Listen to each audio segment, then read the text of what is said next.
Hello tout le monde, j'espère que vous allez bien. Euh, je ne sais pas si vous entendez le son du jeu. Logiquement, ça devrait être le cas. Alors, est-ce qu'il y a moyen d'utiliser ce bon vieux Léon pour tirer une cartouche ou deux? Non, je ne crois pas, pas dans ce passage. Alors, c'est intéressant parce que regardez déjà, vous voyez cette image-là? C'est le genre d'image que je n'ai pas vue sur les réseaux sociaux. C'est-à-dire que les gens qui ont parlé de ce jeu, donc là on est devant évidemment Resident Evil 4, la démo qui s'appelle Shenso, quelque chose, je crois. C'est Resident Evil 4 Shenso, enfin il y a un nom comme ça en plus, on s'en fiche, bref c'est la démo. Regardez comme le jeu est chiadé, c'est-à-dire qu'il est bourré d'éléments. C'est la force du jeu, hein, par rapport, on va dire, à la version classique. Il est, mais blindé d'éléments. Il est riche, il fait vrai, il est surchargé au bon sens du terme, hein, parce que ça le rend évidemment plus vivant, plus intéressant. Alors j'essaie de faire du bruit, oui. Vous entendez les bruits de pas peut-être, je sais pas. Oui, regardez, il freine. Ah oui, vous entendez, donc c'est parfait.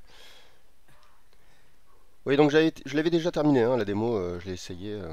C'est très joli. Elle était, alors, moi j'avais eu un bug, je pense que tout le monde a eu, enfin c'était pas vraiment un bug, mais en fait on était limité dans la résolution. Voilà. Et là, ce matin, en décidant d'utiliser le jeu comme toile de fond sur ce petit live qui sera très bref, j'ai, regardez, la porte qui bouge toute seule.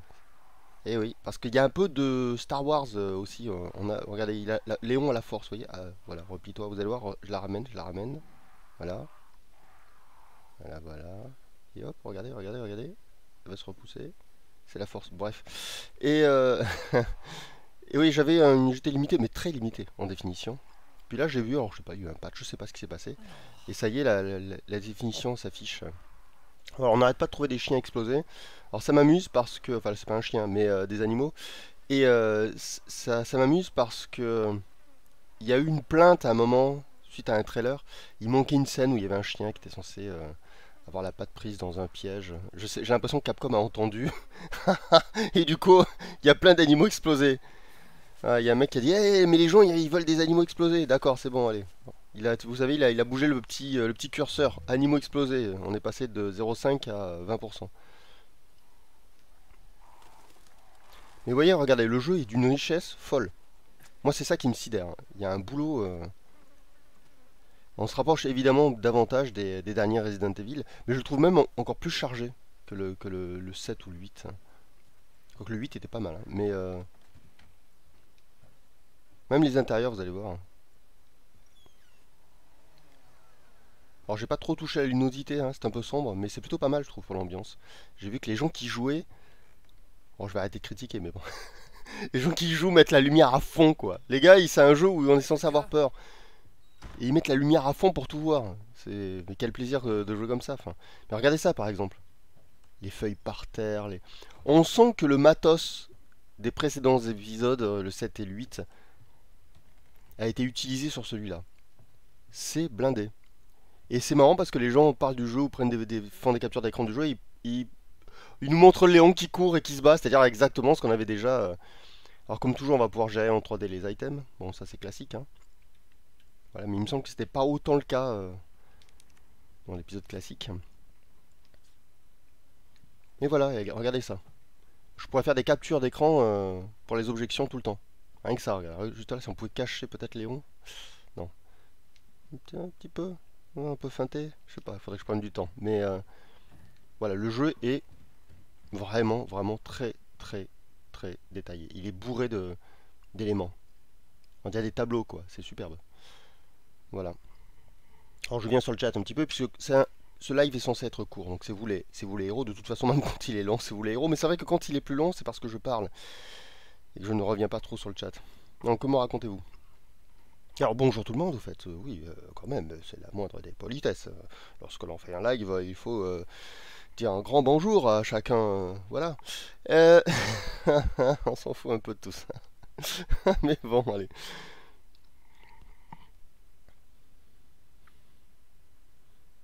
Ouais, Kenny dit ce moteur graphique est incroyable, on est d'accord. Donc c'est le RE Engine et il s'améliore à chaque année. C'est-à-dire qu'à chaque fois qu'il y a un nouvel épisode, j'ai l'impression qu'il l'améliore, c'est très bien.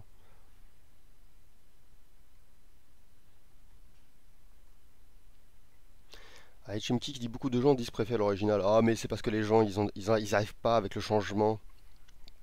Les gens qui sont toujours coincés dans un truc, c'est des nostalgiques les gens. Ils ont fait un truc une fois dans leur vie, ils disent ah c'est toujours mieux. Je vais vous dire un truc, ça reste entre nous. Tous les gens, vous savez ce qu'ils disent? Ils disent que Morrowind c'est le meilleur épisode de d'Elder Scroll. Ben, c'est pas vrai, hein. Il est cool Morrowind, hein. Surtout à l'époque, hein. Quand on le fait à l'époque, c'est une claque intersidérale. Mais je lui préfère déjà Oblivion et je préfère Skyrim. Voilà. Voilà. Fallout, c'est un peu pareil, vous voyez. Plus on avance et plus ils sont là. Ah non, non, le meilleur c'était le 2. Oui, il y avait plein de choix dans le 2, etc. Mais c'est quand même incroyable d'avoir un monde en 3D. Même le 4 qui est renié parce qu'il est plus simpliste. Même le 4, moi je le trouve fabuleux, quoi. Mais les gens, c'est comme ça. Les gens, c'est pour ça qu'on a inventé le rétro gaming. C'est pour faire des vieux jeux pour plaire aux gens, hein. Mais c'est bien aussi les jeux d'aujourd'hui, les jeux de demain. Moi j'attends, cette année il y a plein de trucs. Voilà, il y a Starfield qui arrive, il y a la suite de Remnant from the Ashes. Il y a plein de trucs bien qui arrivent. Moi, c'est l'avenir qui m'intéresse. Comme dit Paisible, Skyrim est vraiment bon. Ben oui, tout à fait. Skyrim, il améliore la formule, c'est tout. Voilà, je veux bien à la limite qu'on dise que Fallout permet moins de choix. Et encore que moi, j'ai trouvé qu'il y avait pas mal de choix. Dans Fallout 4, j'ai testé les trois factions. Basiquement, il y a trois factions. La confrérie de l'acier toujours, il y a une espèce de faction indépendante, c'est un petit peu les terroristes, on va dire ça comme ça. Et puis il y a sous terre, vous avez les machines. Moi j'ai gardé mes sauvegardes pour pouvoir m'amuser avec les choix. Donc on peut quand même choisir, c'est pas énorme, mais on peut faire des choix.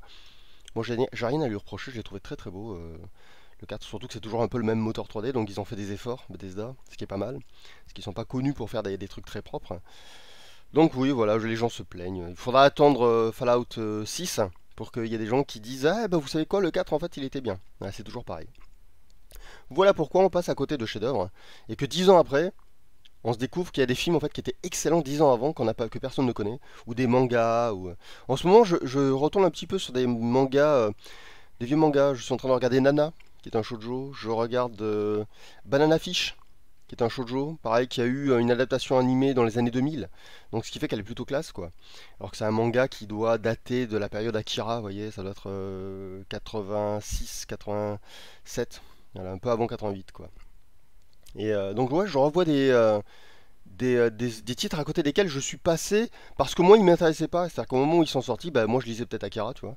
Et lire Nana ou lire Banana Fish quand à côté t'as Appleseed, Akira, il faut avoir le temps, quoi. Voilà. Et donc là maintenant, je prends le temps de m'intéresser à des choses à côté desquelles je suis passé, voir si je les apprécie plus que je ne l'aurais cru. Voilà. Pour l'instant, Nana, je suis pas convaincu. Ça cesse regarder. Il y a un truc qui m'amuse dans Nana, c'est qu'il y a, il y a les designs, certains designs me font penser à du Oda. J'ai l'impression qu'Oda aime beaucoup Ai Yasawa, l'autrice de Nana. Voilà. Il y a une fille carrément, elle a sa place dans One Piece. Et ça, c'est assez troublant. Parce que Oda, il est assez singulier, hein. Il n'y a pas beaucoup d'auteurs qui dessinent comme lui. Donc regarder Nana, c'est découvrir en fait quelque part une espèce de précédent à One Piece. Et pas toujours, hein, mais il y a surtout un personnage qui s'appelle Nana d'ailleurs, parce qu'il y a deux personnages, il y a deux filles qui s'appellent Nana. Et une des deux, la plus dévergondée, c'est une chanteuse de rock. Carrément, elle a un style. Faites des recherches, hein, vous verrez. C'est Oda on a l'impression que c'est Oda qui l'a dessiné. Donc j'ai l'impression que Oda était un bien Ai Yazawa. Après, je sais pas, hein, il y a peut-être des coïncidences, tout est possible. Mais il y a quelque chose, voilà. Et Banana Fish est intéressant parce que c'est un manga qui s'inscrit dans le genre de manga qui tente de raconter une histoire un peu comme dans les films américains. C'est-à-dire il y a un vrai, il y a un vrai plot, il y a une vraie intrigue. Ouais, c'est un journaliste qui enquête sur les gangs aux États-Unis. Vous voyez, déjà, il y a une réflexion. Rien que le résumé, vous comprenez qu'on n'est pas dans de la manipulation comme les mangas d'aujourd'hui où c'est un élu ou un survivant qui va rencontrer voilà, je sais pas, des Sentai qui vont l'aider. Voilà. Aujourd'hui, on a un petit peu les mêmes recettes. Et là, c'est marrant, ça ressemble un petit peu à ce qu'on pouvait trouver dans un film américain des années 80-90. Et donc, on est avec un leader de bande, en fait. Un leader de gang, voilà, qui va se retrouver mêlé à une sale affaire. Et il y a une affaire de drogue derrière ça. Voilà. Et manifestement, le nom de la drogue, ça serait Banana Fish. Il y a un petit côté, il y a un fond de guerre, il y a un fond de guerre parce que c'est un guerrier, c'est un soldat qui a pété les plombs, qui a tiré sur ses collègues. Ça fait très film américain. On sent que l'autrice est une femme en plus, qui dessine très très bien. Elle a un style un petit peu à la Urasawa Otomo. On sent qu'elle aime beaucoup les films, vous voyez, Platoon, ces films des années 80 avec des histoires. Bah, l'échelle de Jacob aussi, hein. Je vous rappelle que l'échelle de Jacob, c'est même si on finit par l'oublier parce qu'il y a un côté fortement Silent Hill, on est quand même dans un film de guerre, hein. Enfin, plus ou moins un film genre de guerre, au sens où il n'y a pas de guerre, mais c'est quand même un vétéran, un peu comme Rambo d'ailleurs. Je disais qu'il y avait des liens scénaristiques très forts entre Rambo et l'échelle de Jacob. Parce que ce qu'on ne perçoit pas si on regarde des films sans réfléchir, mais en fait le fond c'est un peu le même. C'est des gars qui ressortent traumatisés de la guerre. Alors il y a des raisons différentes dans les deux films, mais c'est un peu pareil. Je parle bien du premier Rambo, hein. Voilà, au voyage au bout de l'enfer, tout à fait. Kenny cite, très bonne citation, merci. Très bonne, titre très fort, voyage au bout de l'enfer. Ah, il y a Philippe qui dit je suis vers la fin de l'animé Banana Fish, j'aime beaucoup. Voilà. Bah, moi je suis très difficile, alors j'attends de voir. Pour l'instant, ça se laisse regarder. Voilà. Mais je suis dur, hein. Je suis très très dur, moi, je préfère prévenir, hein. Je suis pas du tout un bon spectateur, hein. Moi je suis très très très dur. Et Nana, je m'ennuie fortement devant Nana, je vous le dis, hein. Moi, je m'ennuie fortement, je m'en fous complètement de Nana, je regarde. Mais c'est pour la culture. Je veux savoir. On a aussi commencé, j'en parlais plus avant, mais on a commencé la seconde saison d'un manga que j'ai pas du tout. D'un animé, pardon, j'ai pas lu le manga, moi c'est l'animé. J'ai d'un animé que j'ai pas du tout apprécié, c'est Vinland Saga. Voilà, l'animé, la première saison de Vinland Saga, c'est pas que je me suis embêté, c'est pire que ça. C'est qu'il y a des choses que j'ai trouvé inacceptables, mais au sens d'auteur. Voilà, c'est qu'il y a des trucs qui se font pas. Je veux dire, quand on écrit, il y a un minimum, il faut se renseigner. Voilà, des mecs qui perdent des doigts en disant «Ouais, t'as vu, tu m'as coupé 3 doigts, ah, dis donc, t'es fort». C'est absurde. Mais bon, bref. Si l'auteur fait ce qu'il veut, je vais pas lui donner. Il dessine très bien l'auteur, je vais pas lui dire ce qu'il a à faire. Mais moi, en tant que spectateur, du coup, je décroche complètement. Et la suite, je sais il tente d'abandonner le côté guerrier, ce qui est fort. Il faut oser faire ça. Donc du coup, je lui donne une chance. Alors que j'aurais jamais eu envie de se poursuivre Vinland Saga, du fait qu'il ait changé son fusil d'épaule, ça me rend curieux. Et je donne une chance à la seconde saison. Bon, on a regardé très peu d'épisodes, hein. On en a regardé un ou deux pour l'instant, mais je m'ennuie terriblement. Et ça m'a amusé ensuite de regarder Banana Fish, de mettre les deux en comparaison, parce que Banana Fish, il se passe des trucs tout le temps, même trop. Et Vinland Saga, il se passe rien. Je m'ennuie fortement. Voilà. Donc j'attends. Peut-être que c'est l'animé qui tire un peu en longueur, peut-être qu'il va se passer des trucs. Je vais voir plus loin. Mais je suis pas emballé pour l'instant. En tout cas, c'est bien qu'il ait un peu changé son fusil d'épaule. Il a ça pour lui, l'auteur. Parce que franchement, ce qu'il avait fait sur la première saison, j'ai l'impression qu'il s'est peut-être rendu compte avec le recul qu'il y a des trucs qu'il sait pas bien faire. Il s'est dit, je vais orienter mon truc vers ailleurs. Mais il y a un autre truc qu'il sait pas bien faire, qu'il continue de faire, c'est le violon. Voilà, le côté dramatique. Voilà, oh là là, les parents sont morts. Il est pas bon pour ça. Ça demande beaucoup de subtilité, de faire pleurer le spectateur. Ça demande beaucoup de subtilité, parce que c'est un piège. C'est l'émotion, c'est un piège. Il faut piéger le spectateur, il faut pas qu'il le voie venir. Pour être ému, ou pour être touché, ou pour pleurer. Il faut le composer tout ça. Et lui, il le fait pas trop. Il balance ça comme ça. Il fait, alors regardez, ouais, ils sont tous morts. Ok, c'est bien. Tu constates, mais bon, tu t'en fiches un peu.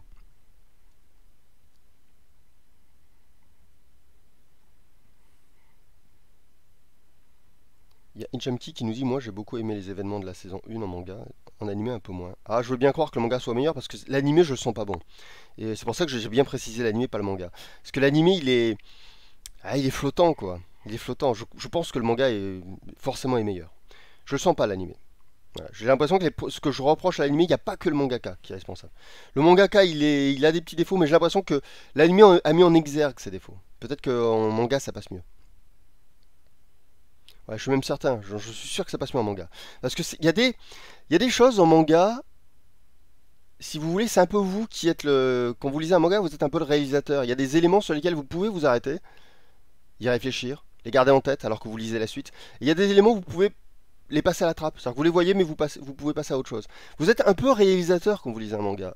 Quand vous regardez un animé, vous subissez la réalisation d'un autre gars. Et oui. Et donc, je pense que les animés peuvent être une bonne chose, évidemment, commercialement. Ça fait découvrir un manga. Déjà, l'auteur de Vinland Saga peut remercier l'animé. Grâce à lui, tout le monde connaît Vinland Saga, ou enfin presque tout le monde. Mais, à contrario, il doit payer le prix d'une régression artistique. Voilà. C'est-à-dire que c'est certainement moins dessiné que ce qu'il fait lui, parce que bah, il faut l'animer, donc c'est difficile d'animer les beaux dessins, donc parfois les dessins on les simplifie. Et ensuite, ça permet pas une immersion telle que le permet le manga. C'est-à-dire que le lecteur ne peut pas se permettre de choisir les scènes qui lui plaisent, et c'est-à-dire de rester plus longtemps sur une planche qui lui plaît et de passer plus vite celle qui lui plaît pas. Et donc on perd là-dessus, parce que dans un animé tout est égalisé. Ce qui a de l'intérêt et ce qui a pas de l'intérêt a le même temps, a plus ou moins le même temps. Voilà.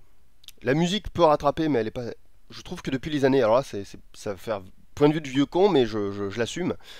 Je trouve que depuis les années 80-90, il n'y a plus de BO. Avant, je me ruinais en BO. J'achetais les BO de plein d'animés. Et puis petit à petit, je trouvais plus de BO qui me plaisaient, qui me plaisent. Je ne trouve plus de BO. Enfin, on va tout mettre au présent, ce sera plus simple pour les accords de temps. Je ne trouve plus de BO qui me plaisent. Et du coup, bah, ça, je regrette. J'ai l'impression que le Japon a perdu quelque chose. Et je crois pas qu'il le fasse exprès. Je crois pas que ce soit commercial. Je crois que les Japonais ont perdu quelque chose.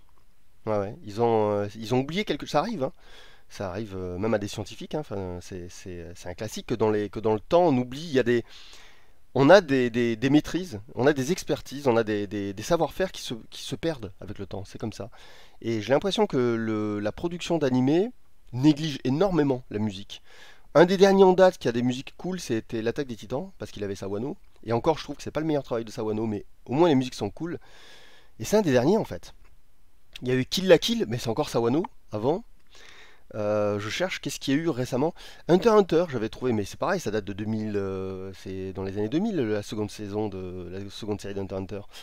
Et les musiques étaient cool, il y avait quelques morceaux très bien. Mais voilà, ça devient très rare. Il faut remonter loin en fait pour retrouver des bonnes musiques. Et c'est dommage. Je sais parce que j'ai une playlist sur mon logiciel dans lequel je mets toutes les musiques d'animé en fait que j'aime. Et les dernières musiques d'animé, bah ça doit être l'Attaque des Titans quoi, qui maintenant date un peu quoi. Et vu le nombre d'animés, je vois beaucoup plus d'animés aujourd'hui que j'en voyais à l'époque, parce qu'on avait moins accès comme ça aux animés. Je suis sidéré. Avant, on va dire que je voyais 10 animés dans l'année, sans vous mentir, hein, ça devait être à peu près ça, quoi.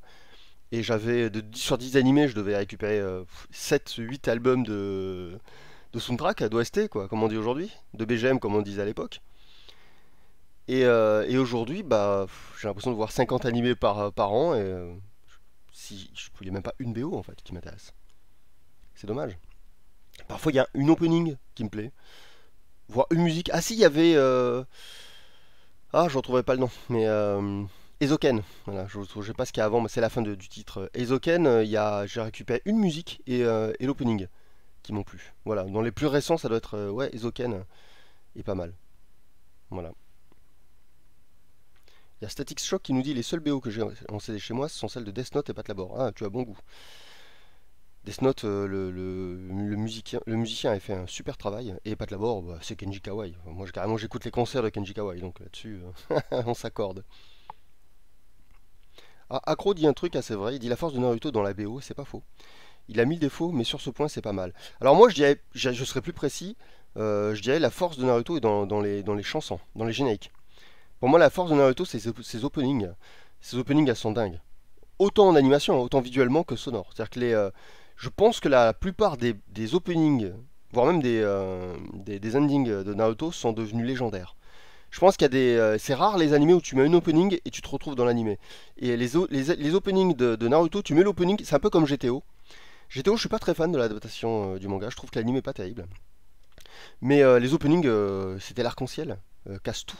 Et Naruto, c'était Kung Fu Generation, surtout. Voilà, et qui en fait des morceaux incroyables. Juste, vous les mettez, vous avez l'impression de revoir l'animé.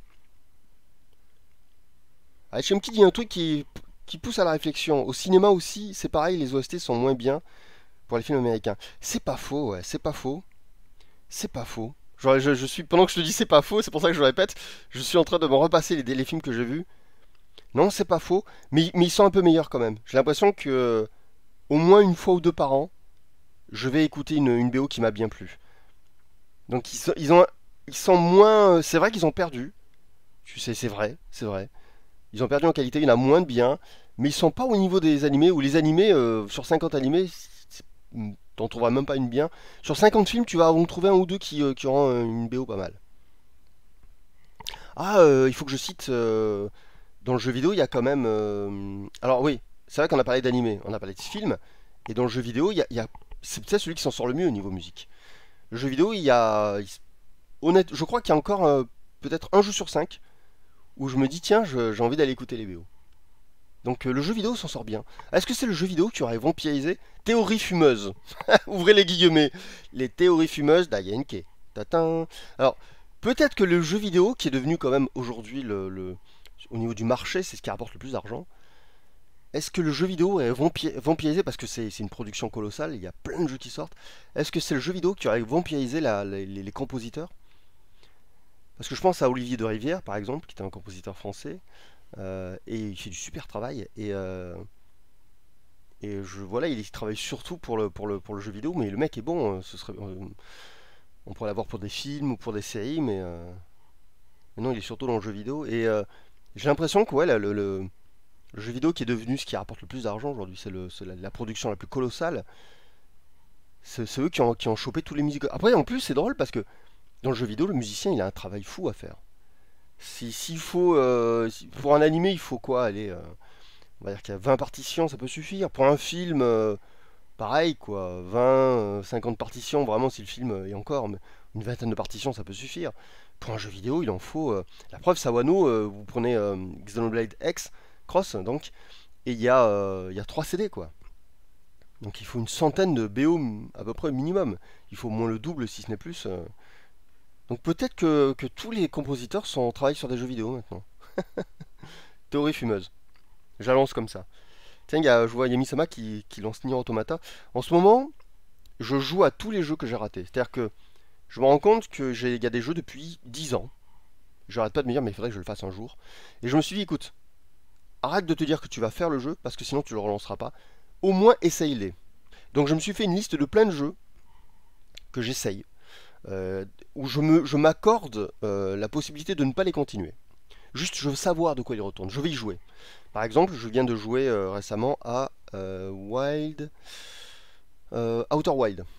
Voilà, parce que j'avais fait Outer World. Il y a des noms qui ressemblent. Mais Outer Wild, on me l'avait conseillé. Et j'ai pu l'essayer. J'ai fait 2-3 heures dessus. C'est un très bon jeu. Je crois pas que je continuerai. Mais c'est un jeu chouette. J'ai eu l'impression de jouer un peu à un jeu N64. Mais en gros, c'est le meilleur jeu N64. Voilà. Donc N64, c'est Nintendo 64, hein, évidemment. Mais je crois que c'est pas mon genre de jeu. Il est vachement intéressant. Mais vous voyez, je lui préfère Subnautica, par exemple. Dans le genre exploration. Voilà. Il est trop puzzlesque pour moi, en fait. Voilà. L'univers ne me plaît pas. Mais il est vachement intéressant. C'est un très bon jeu. Le principe des langues à déchiffrer. Voilà, c'est très intéressant. Voilà. Puis le côté voyage dans l'espace, enfin à petite distance en fait. En gros, on a une espèce de petite galaxie toute petite. C'est pas mal. J'ai pu essayer. Là, tout le monde connaît ce jeu, mais moi, j'ai du coup Undertale aussi. Voilà. Undertale, c'est pareil. Les musiques sont surprenantes. Je trouve que le compositeur est vraiment doué. Alors, d'après mes recherches, je crois que le mec qui a fait le jeu est surtout compositeur. Et ça m'étonne pas du tout. Parce que les musiques sont folles. Et la musique rattrape tout. Par contre, le jeu me fait pas trop rêver. Il n'est pas inintéressant. C'est un JRPG occidental. Alors, je sais pas si on peut dire un ORPG, un occidental RPG. Non, parce que c'est un JRPG fait par l'occidental. Donc de base, c'est un JRPG, quoi qu'on fasse. Ce serait un OJRPG, un occidental JRPG. Mais en fait, non, on va dire JRPG parce que c'est un genre, le JRPG, même si je sais que certains développeurs sont pas contents. Mais non, non, c'est un JRPG, on peut pas le dire autrement. Et bien fichu. Donc c'est un américain qui a fait ça, je crois qu'il était tout seul, hein, donc c'est sacré travail. Après, moi je conseille plutôt de jouer à Mother 2. Voilà, surtout le 2. On peut jouer au premier, le troisième est très bien aussi, mais le deuxième qui s'appelle Earthbound sur Super Famicom, enfin sur Super NES, pardon. C'est Mother 2 sur Super Famicom et c'est Earthbound sur Super NES et sur Super Nintendo. Et je conseille plutôt Earthbound, voilà. Mais clairement, c'est un enfant digne d'Earthbound, je peux pas lui faire un peu beau compliment. Voilà, mais je préfère Earthbound, voilà. Ouais, comme dit Sleepy Hunger, Undertale et Deltarune, des musiques incroyables. Même c'est la force du jeu en fait, hein. Moi, en jouant, je me disais, bah, j'ai pas envie de jouer. Voilà, le jeu m'attire pas plus que ça. Mais j'ai pas, par contre, j'ai envie d'écouter les musiques. J'ai l'impression que c'est un. En fait, le mec, c'est un musicos qui s'est fait un présentoir à musique. Et il a fait un très bon présentoir, hein. J'ai rien à dire. Vraiment, le jeu est carré, il est intéressant. On peut ou ne pas tuer les monstres. Ça, manifestement, ça amène des fins. J'étais un peu moins renseigné. Ça amène des fins différentes. Donc, c'est un jeu, j'ai vraiment rien à lui reprocher. C'est un bon jeu, hein. Vraiment, Undertale. Sûrement un des meilleurs JRPG. Puis bon, voilà, il s'inspire de Mother. Et Mother, c'est une référence, hein. Satoru Iwata, hein, quand même, hein, Mother 2. Voilà. Donc non, non, c'est un très bon jeu. Je crois pas que je continuerai plus que ça. Bon, on verra, hein. Peut-être que ça sera le cas, mais je sais pas. Mais il m'attire pas plus que ça. Mais c'est un très bon jeu. C'est un jeu que je recommande vraiment. Il est chouette, Undertale. Surtout les musiques, superbe. Voilà, on dirait un peu une compilation de. Pour les gros fans de JRPG, c'est un jeu incontournable. Parce que c'est un peu une compilation de tout ce qui était plaisant dans les JRPG dans les années 80-90. Surtout 80, moi je trouvais. Enfin ouais, 80-90, mi-90 aussi. Donc c'est très agréable. Je pense que quelqu'un qui a connu ces époques-là, Final Fantasy, Dragon Quest, Fire Emblem, tous ces. J'ai dit Fire Emblem, c'est pas Fire Emblem que je voulais dire. Parce que Fire Emblem c'est plutôt un jeu de stratégie au tour par tour. Non, c'était le jeu de Capcom. Mais je sais pas pourquoi mon cerveau a remplacé le nom du jeu de Capcom par le nom du jeu de. J'ai oublié leur nom aussi, c'est pas grave du coup. Donc j'oublie beaucoup de choses.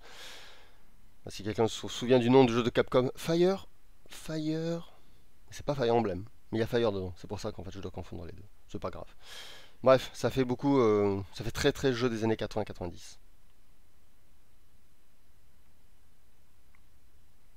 Il y a Notaravi qui nous dit ah le terme JRPG, vous avez vu que les commentaires du producteur de la FF16 à ce sujet. Absolument, c'est à ça que je faisais référence. Comme quoi le terme serait péjoratif parce que ça renvoie à la fin 2000, début 2010 où les JRPG, où les RPG japonais n'étaient pas dans leur meilleure forme. Phil Fish qui se moque d'un développeur japonais en disant que le JRPG c'est naze. Bon alors Phil Fish il est naze, déjà. Il est naze de se moquer du JRPG. Ça c'est la concurrence. Bon j'ai rien contre Phil Fish, il a fait de bonnes choses, mais c'est lui qui est naze de se moquer. Parce que le JRPG, c'est vrai que si on se passe du point de vue occidental et qu'on aime le RPG pur, le JRPG fait office de sticker, de pins, de petit autocollant du RPG. Mais il a son charme. Moi j'aime bien les deux. Je suis plus RPG. Mais il faut savoir que pendant des années, moi j'avais pas le choix, j'avais pas de PC. Enfin j'avais un PC mais il était trop minable pour faire tourner des jeux puissants. Et moi j'ai eu une longue période de console. Et donc je ne jouais qu'à des JRPG. Et donc mes RPG c'était des JRPG. Mais je rêvais de pouvoir jouer à des Fallout 2, etc. que je voyais en face et auxquels je ne pouvais pas jouer. Et aujourd'hui j'ai le choix. Et objectivement, maintenant que j'ai le choix, oui je préfère les RPG. Et je comprends la peur du créateur de FF16 qui se rend compte que bah, les JRPG se font plus ou moins remplacé par les RPG. Tout le monde attend Starfield. FF16, il est moyennement attendu en fait. Voilà. Et donc c'est ça qui le fait flipper. Mais oui, le monde d'aujourd'hui, il est RPG. Le JRPG, ça a été une tendance des années 80-90 qui s'atténue aujourd'hui. Mais heureusement, il y a toujours des JRPG. Je pense à Xenoblade Cross, je pense à Nier. Nier, c'est un JRPG. Je pense à Persona. Il y a des JRPG qui se renouvellent. Et j'attends de voir Final Fantasy XVI. Hein. Je lui fais confiance à Final Fantasy XVI. Et donc, je vais faire une divination. Je vais oser dire un truc, mais je pense que le JRPG va s'occidentaliser. Il va rester JRPG avec ses musiques, avec ses styles, avec sa vitesse, son dynamisme, son côté très japonais. Mais je pense qu'on va petit à petit se détacher de Dragon Quest. Le modèle Dragon Quest. Moi je pense que le modèle Dragon Quest, alors c'est mon avis, hein, je pense que le modèle Dragon Quest fait beaucoup de mal au JRPG. Je pense qu'il est temps de couper le cordon ombilical. C'est-à-dire que je pense qu'il est temps que. Je vais vous citer un exemple d'un JRPG qui a parfaitement compris, c'est Dragon's Dogma. Dragon's Dogma, c'est un JRPG qui fait quand même vachement RPG. Il fait même très CRPG. Il est entre les deux. Et c'est pour ça que je recommande beaucoup Dragon's Dogma, parce que Dragon's Dogma, c'est un JRPG qui est en avance. C'est un jeu, je pense qu'on en parlera beaucoup dans quelques années, mais aujourd'hui c'est un chef-d'œuvre à côté duquel beaucoup de gens passent. Voilà, je vous recommande Dragon's Dogma et Xenoblade Cross. Parce que Xenoblade Cross, c'est pareil, c'est un JRPG qui tente de se rapprocher du modèle RPG. La preuve, c'est qu'on crée son personnage. Dark Souls, c'est un JRPG, mais c'est un RPG en même temps, hein. Dark Souls, on crée son personnage au début, c'est plutôt intéressant ça. Donc il y a un côté JRPG, mais en même temps, on sent qu'il y a un gros respect du principe RPG pur, CRPG. Il y a un côté CRPG dans Dark Souls. Et Dark Souls marche. Donc ça, c'est un truc que j'aimerais dire à tous les créateurs. Si vous vivez au Japon, que vous m'écoutez maintenant et que vous avez des contacts avec des développeurs japonais, dites-leur qu'il faut mettre de l'eau dans son vin. On dirait, vous savez, on dirait le mot de passe pour rentrer. Il faut mettre de l'eau dans son vin. C'est-à-dire qu'il faut casser, tout comme la bande dessinée a fait des compromis vis-à-vis du manga, tout comme le comics a fait des compromis et a compris que le manga avait des choses à nous apprendre. Donc on fait des compromis avec la BD et avec le comics, on apprend du manga. Il faut que de leur côté les Japonais avec le JRPG apprennent du RPG. Déjà la création de personnages pour moi c'est incontournable. Il faut pouvoir créer son personnage. Voilà. Inspirez-vous de Dark Souls. Dark Souls a raison sur toute la ligne, ça on le sait tous. Inspirez-vous de Xenoblade Cross où on peut créer son personnage, ça fait du bien. Voilà. Il faut aller vers là. C'est pas les seuls, je sais qu'il y en a d'autres qui commencent, mais je pense qu'il faut oublier Dragon Quest. Dragon Quest ça a été une grande époque, ça a été merveilleux, mais il faut passer à autre chose. C'est mon avis, hein. Vous savez comment je suis, moi je suis pour l'avenir. Je suis pas nostalgique. Moi le passé, je suis pour qu'on l'oublie le passé. Enfin, pas pour qu'on l'oublie parce il faut pas l'oublier parce il doit toujours être là. Au contraire même, c'est parce qu'il est là que le présent est ce qu'il est et que l'avenir devient ce qu'il devient. C'est-à-dire que c'est parce qu'on prend en considération ce qu'on a déjà fait qu'on fait autre chose. Donc il ne faut pas l'oublier, non. Il faut le considérer évidemment. Mais je pense qu'il ne faut pas en être prisonnier du passé. Voilà, il faut passer à autre chose. Alors je retourne sur le chat, vous lire un petit peu ce que vous me racontez. Il y a Ichemski qui nous dit qu'il y a des genres de JRPG difficiles à occidentaliser. Typiquement les TRPG à la Fire Emblem ou FF Tactique. C'est vrai, mais je suis pas convaincu qu'il n'y a pas moyen de trouver des compromis. Je pense que même Robot Tyson, qui n'est pas plus japonais, hein, il y a moyen de le rapprocher. La preuve, c'est qu'en Occident, on a des espèces de tactical qui ne dépareillent pas avec les. Alors, je ne retrouverai pas les noms, mais il y en a un qui est très célèbre où on combat des extraterrestres. J'ai jamais joué. J'ai le 2. Je sais plus son nom. Et en plus les extraterrestres ressemblent un petit peu à des XCOM. Merci Maxaf. XCOM, c'est très bien XCOM. Voilà. Et il y en a eu un autre récemment aussi où c'est des robots. C'était un tout petit jeu fait par une petite boîte indépendante. C'est des robots qui peuvent s'autodétruire. Enfin, il y a tout un système comme ça. Et c'est très Robot Tyson et c'est fait par des occidentaux. Et on sent on sent d'ailleurs l'influence hein, des Front Mission, etc. Et comment il s'appelle? C'est un seul mot. C'est un jeu avec des mechas. Ouais, merci Shadows, Into the Breach. C'est bien, vous lisez dans mes pensées. Into the Breach. Et Into the Breach, pareil, très très bon Into the Breach. Et on sent l'influence du Japon. Donc moi je dis que on peut toujours améliorer les choses. Il faut pas rester sur le truc, ah ouais, non mais ça c'est très japonais, on pourra pas faire mieux. Non, la preuve c'est que moi je trouve que les Persona par exemple, c'est des JRPG qui font bouger les choses, hein. Nier aussi, hein. Nier, c'est des JRPG qui font vraiment bouger les choses. C'est des JRPG qui réinventent les codes en fait, qui les réétablissent. Voilà. Et d'ailleurs en ce moment je joue à Nier. C'est Gerstalt? Non, c'est un autre mot il me semble. Parce que Gerstalt c'était la version occidentalisée du premier Nier, hein, celui qui était avant Automata. Et le second s'appelle Nier. Je crois que c'est un autre mot. Répliquant. Merci NIB. Voilà, oui, Gerstalt c'était la version occidentalisée sur PS3 de Nier Répliquant.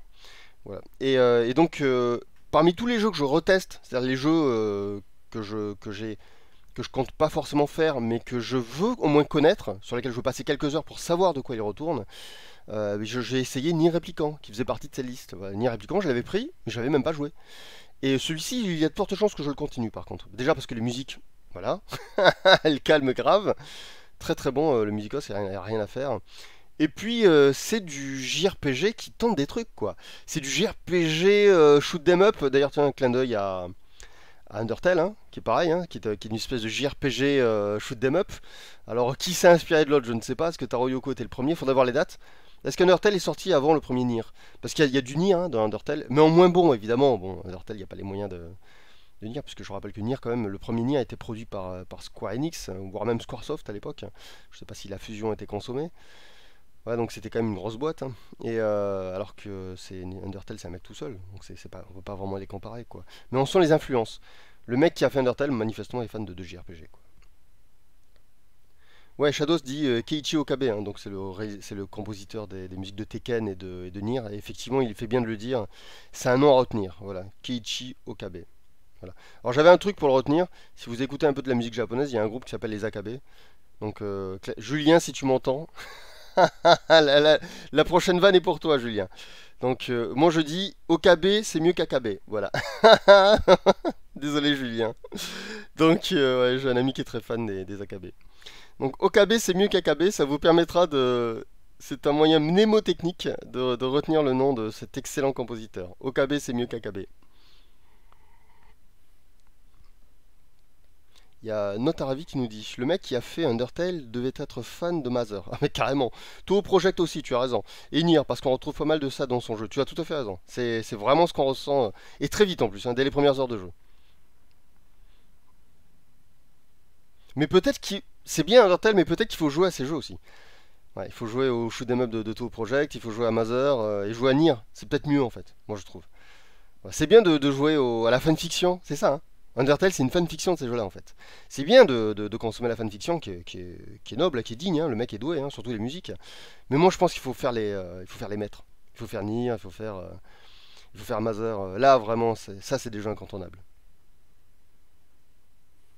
Oh, il y a Sepi qui dit un truc intéressant. Il y a un super documentaire sur Keiichi Okabe, sur Archipel, si ça t'intéresse. J'ai peut-être déjà vu, parce que en général, je récupère tout ça. Mais j'irai vérifier, du coup, tu me mets le doute. Si Post-Hitman est Post-Hitman est dans le coin, voilà Post-Hitman, il se reconnaîtra. Post-Hitman, si tu es dans le coin, ouais, je dis pas sa véritable identité, c'est un super héros, donc j'ai pas le droit de la révéler. Post-Hitman, si il me dit je suis là, donc il s'est reconnu. Si tu es dans le coin, voilà, Keiichi Okabe sur Archipel, un post-it sur Patreon, comme ça, j'y penserai.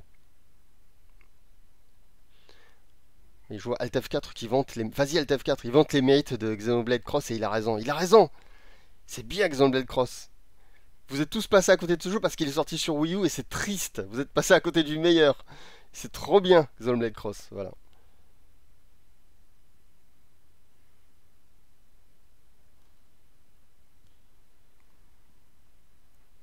Alt F4 nous dit le côté shmup, shoot 'em up, ne m'a pas du tout plu dans Undertale. Mais tu es pas le seul. J'ai vu plein de critiques là-dessus. Alors que j'ai adoré The Binding of Isaac. Ah, mais c'est pas la même programmation, hein. C'est pas le même niveau. The Binding of Isaac, c'est des tueurs, les mecs. Moi, je suis pas très fan de Binding of Isaac, pas à cause du jeu, hein. Le jeu est très bon, j'ai rien à dire. Mais je suis pas fan de. Alors, j'allais dire roguelite, non, mais c'est du roguelike en fait. J'aime pas beaucoup les jeux où on meurt et on recommence tout. Voilà. Mais j'ai joué à Binding of Isaac et y a rien à dire. Le jeu est hyper carré. C'est sûrement le meilleur roguelike qui soit, hein. Voilà, y a rien à dire. C'est pareil, j'ai essayé un jeu, mais là le titre m'échappe. C'est un jeu où il y a beaucoup de texte. C'est un jeu où on mène une enquête, mais j'arrive jamais à me rappeler de son titre. C'est un jeu bizarre, il a fait un tabac. On a beaucoup parlé, tout le monde connaît ce jeu. Et c'est un jeu où on est un détective. Merci Kenny le direct, Disco Elysium. Voilà, j'arrive pas à retenir son titre, je sais pas pourquoi.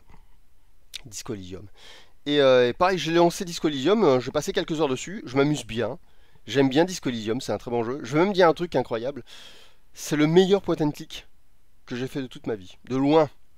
D'abord, je suis pas fan des point and click. Celui dont j'ai le meilleur souvenir, c'est Loom, parce que j'ai eu la chance de, je crois que je l'ai encore, je l'ai gardé celui-ci sur PC Engine. Je suis pas sûr de l'avoir gardé, mais je crois que je l'ai encore. Voilà, Loom, je l'ai bien aimé parce qu'il y avait un rapport avec la musique. En fait, on dirige un magicien ou un sorcier. Choisissez, là c'est compliqué parce qu'en France, même les magiciens, on les appelle des sorciers, hein. Je vous rappelle que dans Harry Potter, c'est pas, aux États-Unis, c'est pas des, enfin, en Angleterre, pardon, en anglais, chez les anglophones, Harry n'est pas un sorcier, hein, ce sont des magiciens en fait. Voilà. Mais en France, voilà, je sais pas pourquoi, on met sorcier à toutes les sauces. Quoi qu'il en soit, ouais, il y a, du coup, je suis parti. Attendez, pourquoi je parlais de sorcier et de magicien? Je sais plus. Mais on parlait de Disco Elysium, donc je retourne sur Disco. Ah oui, on parlait de Loom. Loom, en fait, les sorts, on les réalise avec de la musique, ce qui est pas mal. Et donc j'ai été jusqu'au bout parce que technologiquement, la PC Engine m'impressionnait d'avoir des sons sur CD, des musiques sur CD. Je crois qu'il y avait le Boléro de Ravel. Il y avait des morceaux. Non, c'était du Tchaïkovski, il me semble. Je crois qu'il y avait du Tchaïkovski dans Loom. Voilà. Et donc Loom m'a marqué pour ça. C'est que je l'ai déjà expliqué. Quand on parle de jeux vidéo, il y a une donne importante qu'on oublie, c'est la technologie. Les jeux vidéo, c'est aussi de la technologie. Et c'est même beaucoup de la technologie. Les jeux vidéo, c'est sûrement le média dont la technologie a le plus d'impact.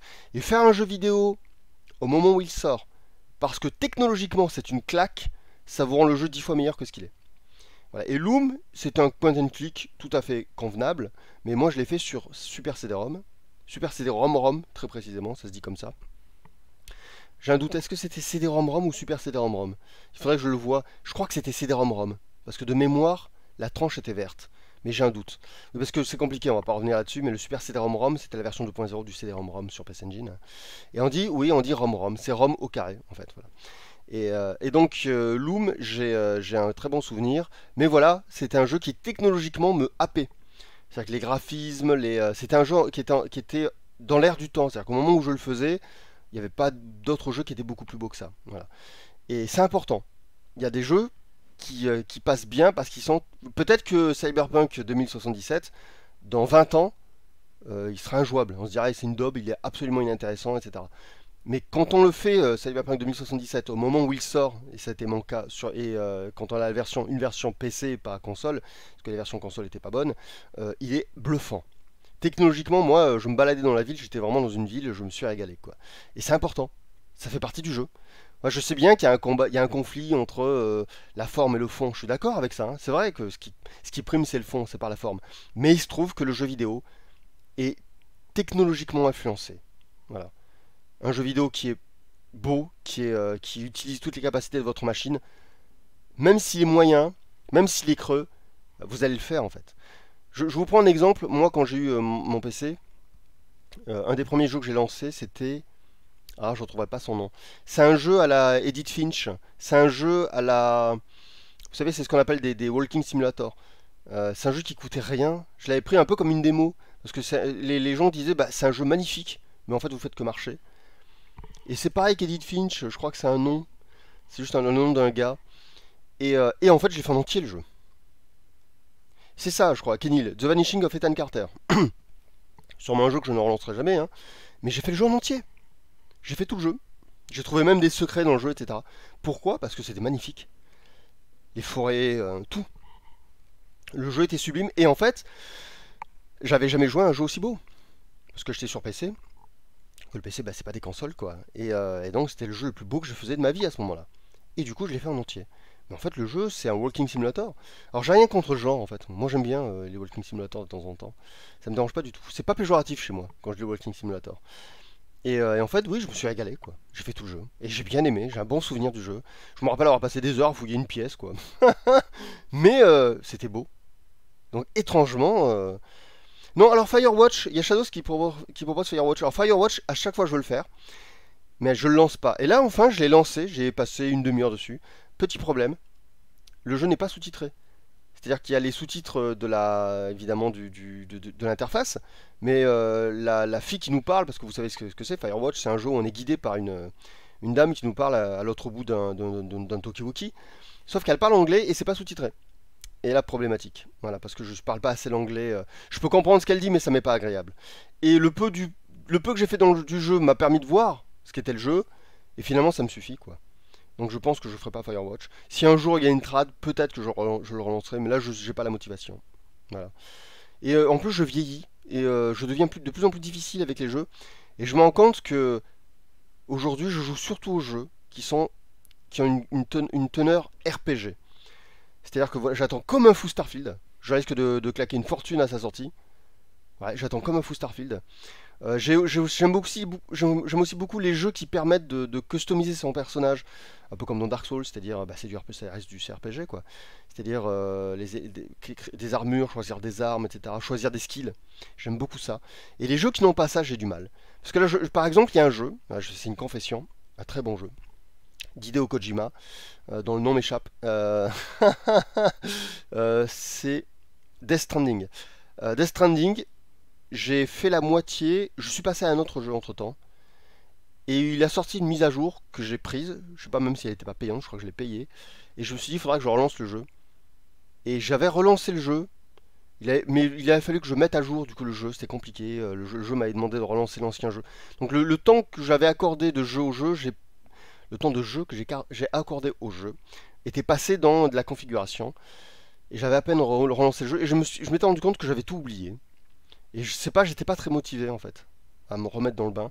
Et là, j'ai relancé le jeu juste pour parce que Les jeux que j'ai en tête de liste sont les derniers jeux auxquels j'ai joué. Du coup, parfois, je relance un vieux jeu pour qu'il soit en tête de liste, pour m'obliger à le relancer, à le réessayer. Et Death Stranding, faut que je me relance dessus, mais j'ai du mal.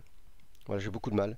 Et je me rends compte qu'aujourd'hui, si j'ai pas de la construction de personnages, si j'ai pas du loot avec des éléments que je vais pouvoir ajouter à mon personnage pour le faire évoluer, comme dans les looter-shooters, j'arrive à jouer au looter-shooter. Je joue toujours à Destiny, même si le dernier DLC, on en parlera. De Destiny, il y a plein de choses que je lui reproche. Voilà, je trouve vraiment mais il y a des trucs aussi où je me suis amusé, voilà, on va pas se mentir. Destiny marche toujours avec moi, mais il y a les derniers gros DLC, c'est un des moins bons qu'ils ont sorti, quoi. Il y a plein de trucs qui vont pas, mais en même temps, je m'amuse, quoi. Il y a rien à faire. Les looter-shooters et les CRPG, ça me passionne. Et j'ai l'impression que les autres jeux, j'ai de plus en plus de mal. Ouais, j'ai de plus en plus de mal. Je sais pas pourquoi. Il y a Ogrim qui nous dit: moi, ça m'arrive avec Dying Light 2. Quel enfer, j'ai oublié comment bien me déplacer. Alors, ça, je comprends parfaitement, parce que Dying Light 2, je l'ai terminé, et tout en le faisant, je disais à Inabi: tu vois, ça, c'est le genre de jeu, si tu t'arrêtes de jouer, c'est très dur d'y revenir. Parce qu'il faut se souvenir de plein de trucs. Les déplacements, le bouton sur lequel appuyer quand on tombe. Parce que si tu tombes, tu meurs. Mais il y a un bouton, si tu appuies à la dernière minute, le mec il fait une roulade. Si tu oublies ça, tu peux plus jouer, quoi. Et Dying Light, c'est des jeux. Monster Hunter fait un peu ça aussi. Je trouve le dernier, le Rise. Le Rise, il faut se rappeler de plein de trucs. Et le problème, c'est que moi, le Rise, il me prend pas beaucoup. C'est-à-dire il me tient pas des masses. Du coup, je joue un peu, j'arrête.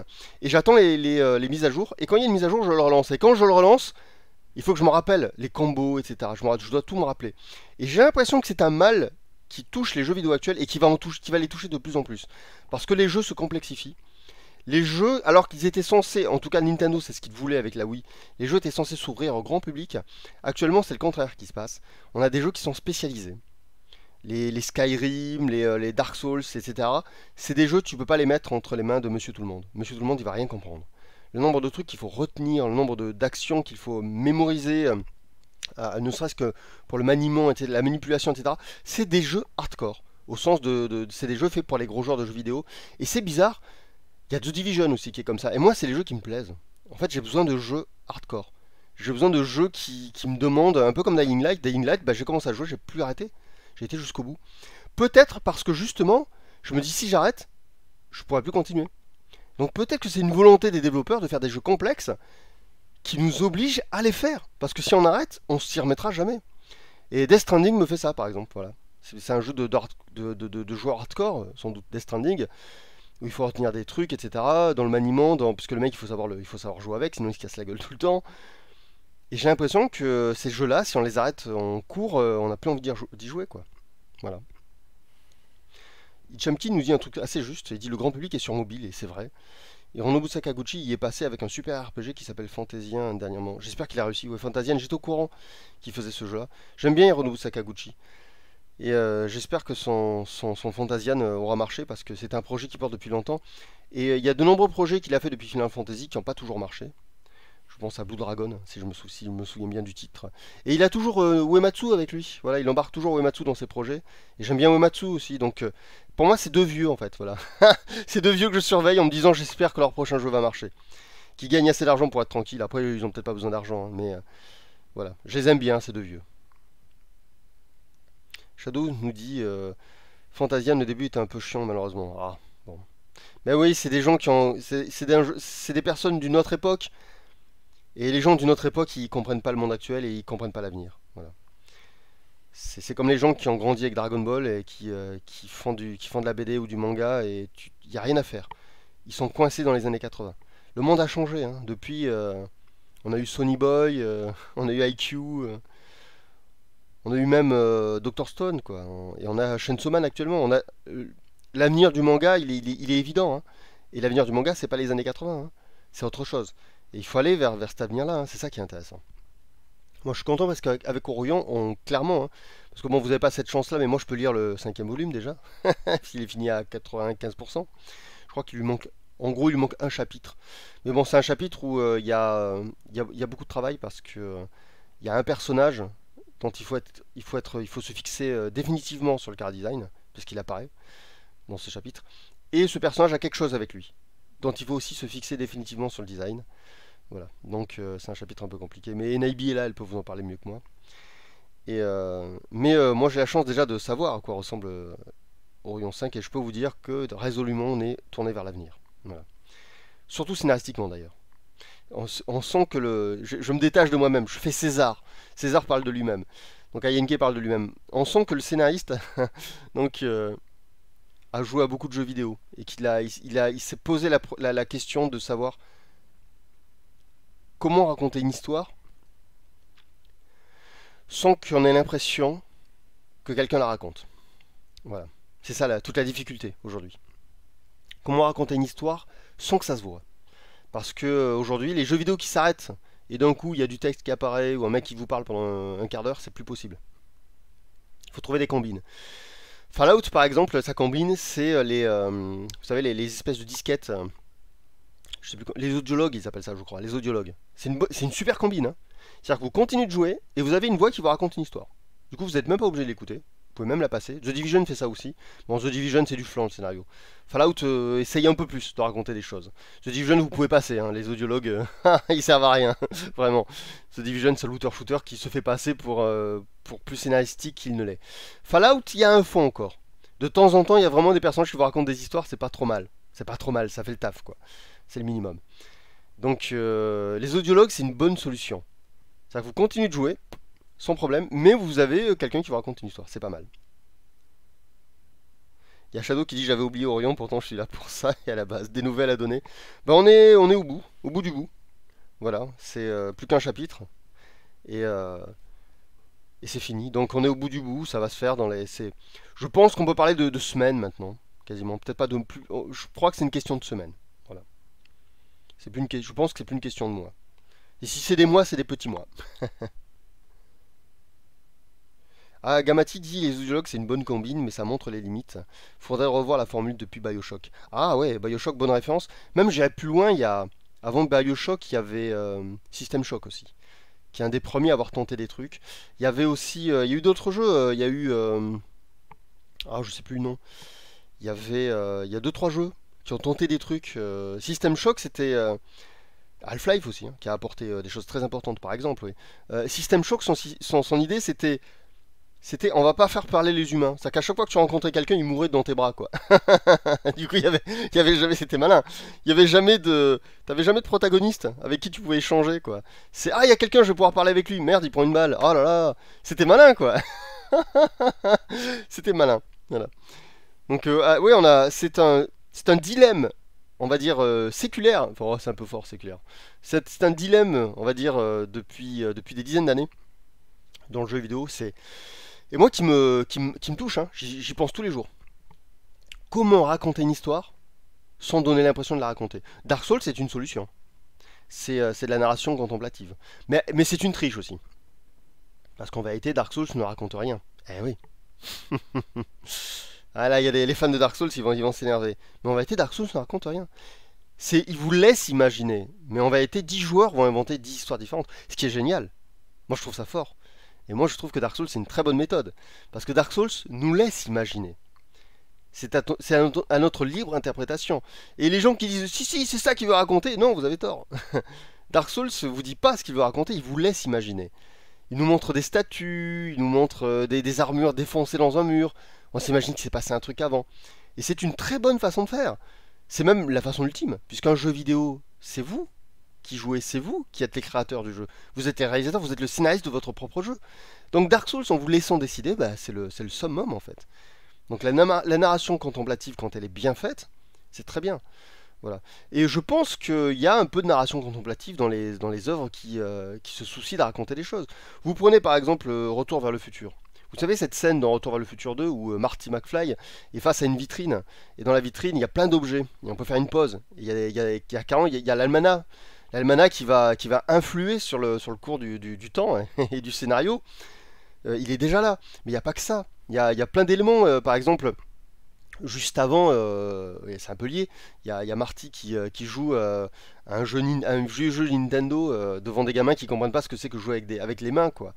Et qui disent, mais jouer avec les mains, mais c'est pour les enfants, quoi. Et Et c'est amusant parce que du coup, ça nous prépare déjà pour le troisième film qui va se passer dans le Far West. Donc il y a des éléments comme ça, donc le foreshadowing, il y a des façons dans le décor de placer des choses qui vont raconter quelque chose qui va arriver plus tard. Donc la narration contemplative, c'est excellent, mais il faut la maîtriser. C'est pas simple. Voilà.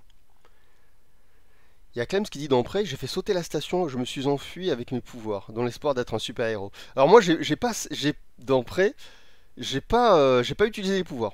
Je me suis obligé dans le jeu à ne pas utiliser la, parce qu'en gros, on a deux arbres de compétences. Bah, j'ai jamais utilisé le second. Attends, je crois que j'ai utilisé. Il y a des trucs dans le second qui étaient intéressants, mais qui n'étaient pas des pouvoirs. Ou alors j'ai pas utilisé du tout, je sais plus. J'essaie de me souvenir. Faudrait que je revoie mon jeu. Parce que je crois il y a des éléments, si tu les utilises, en gros, t'es obligé d'utiliser le pouvoir de je ne sais quoi. Mais il y a des éléments, je crois que dans le deuxième, dans le deuxième arbre de compétences, il y a des choix qu'on peut faire sans utiliser les pouvoirs, dans mon souvenir. C'est subtil en fait. Et donc j'ai pas voulu utiliser les pouvoirs. Donc moi c'est pareil, je suis parti avec la capsule. Je crois que j'ai tout nettoyé, c'est pareil, j'ai tout détruit parce que je suis parti du principe que le seul moyen de sauver la Terre, c'était de nettoyer. Parce qu'en fait, on pouvait pas, forcément l'invasion, on peut pas l'endiguer si on nettoie pas quoi. Donc j'étais un peu radical là-dessus, mais par contre j'ai pas de pouvoir. Donc j'arrive sur Terre, moi et je suis pas, j'ai aucun pouvoir. Donc logiquement c'est une bonne fin. Après faut voir.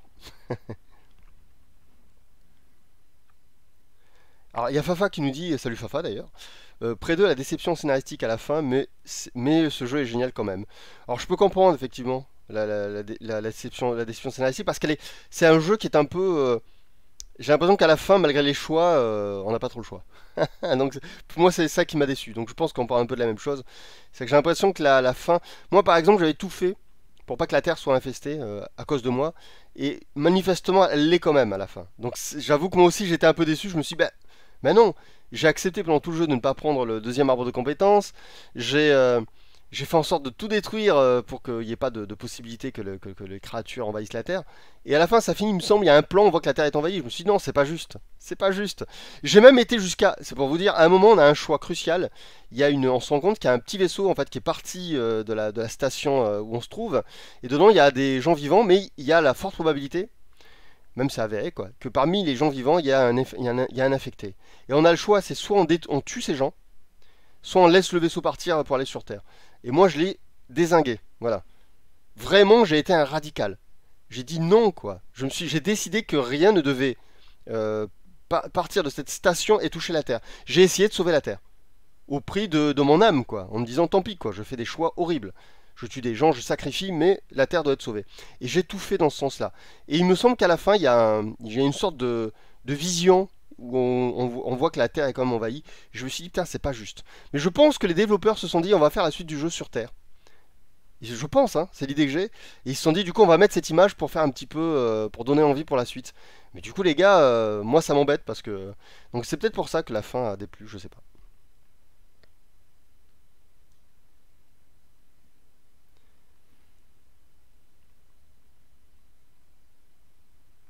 Il y a chose qui dit la fin de près, c'est presque tout n'était qu'un rêve. C'est pas faux. Du fait qu'ils aient décidé que malgré tout la Terre soit envahie, il y a un peu de ça. Et c'est vrai que c'est une mauvaise idée de faire ça, une très mauvaise idée. Je suis d'accord. Ah, il y a Fafa qui dit Dishonored, c'est un peu pareil, niveau scénar, alors j'essaie de me remettre. C'est vrai qu'il y a un peu ce côté-là. Alors moi, il y a un truc que j'aime pas dans Dishonored. C'est que Dishonored te tente énormément avec des super skills. Et à la fin, enfin moi je parle du premier, j'ai pas fini le deuxième. Et à la fin, le jeu te fait la leçon. En disant, ah, t'as tué des gens. Ah, t'as utilisé ce skill. Ah, t'as fait ça. Et t'as la gamine, elle a peur de toi. Elle dit, ouais, en fait, t'es un tueur. Bah, évidemment que je suis un tueur. Évidemment. Le jeu ne propose pas assez de possibilités d'épargner les autres. Le jeu, il va clairement dans le sens du kill, quoi. Donc le jeu t'incite à faire un truc. Et t'as pas vraiment le choix. Et à la fin, il te le reproche. Ouah, j'avoue que ça, j'ai un peu grincé des dents. Je me suis dit, hé, vous nous reprochez d'avoir été un tueur, mais tu sais, les gars, ils te donnent un couteau. Ils te disent, bon, quand tu appuies sur A, regarde, tu égorges le personnage. Quand tu appuies sur B, tu lui ouvres les entrailles. C'est bon, t'as bien compris. Déjà, t'as passé le tuto, t'es un tueur. C'est bon. Et la fille, elle fait, oh, j'ai peur de toi, tu es un tueur. Genre, le jeu te dit, mais t'aurais eu le choix. Ah, t'étais pas obligé de tuer tout le monde. Attends, t'es gentil. Quand t'as un mec, tu rentres dans une salle, t'as 5 gars, s'ils tombent dessus, t'es mort, et que, et que tu peux t'en débarrasser silencieusement et rapidement, évidemment que tu le fais. Personne n'a envie dans Dishonored que l'alerte sonne et que 20 gars te tombent dessus. Donc forcément, tu zigouilles à tour de bras pour faire place nette, quoi. Donc la fin là-dessus, c'est vrai qu'elle est un petit peu... la gamine qui a peur de toi, j'ai trouvé que c'était pas juste. Voilà.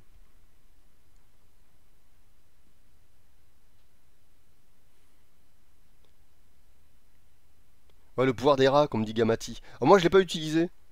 Il est super pratique, mais j'ai essayé de m'en passer. Je trouvais que c'était un peu naze, quoi, d'utiliser des rats. C'est bête, hein, mais moi, je voulais être juste le mec qui se téléporte et qui zigouille en moins d'une seconde, quoi. Voilà. Mais utiliser les rats, je sais pas si j'étais pas obligé, si j'ai pas été obligé à un moment. Je sais pas s'il y a pas un moment, un niveau où j'ai un doute. Où je voulais pas l'utiliser parce que je me rappelle plus, hein. Mais je crois que je voulais vraiment pas l'utiliser. Et à un moment, je crois que je suis coincé dans un endroit et je m'étais rendu compte que j'étais obligé, mais je suis pas sûr. J'avais peut-être trouvé une autre solution.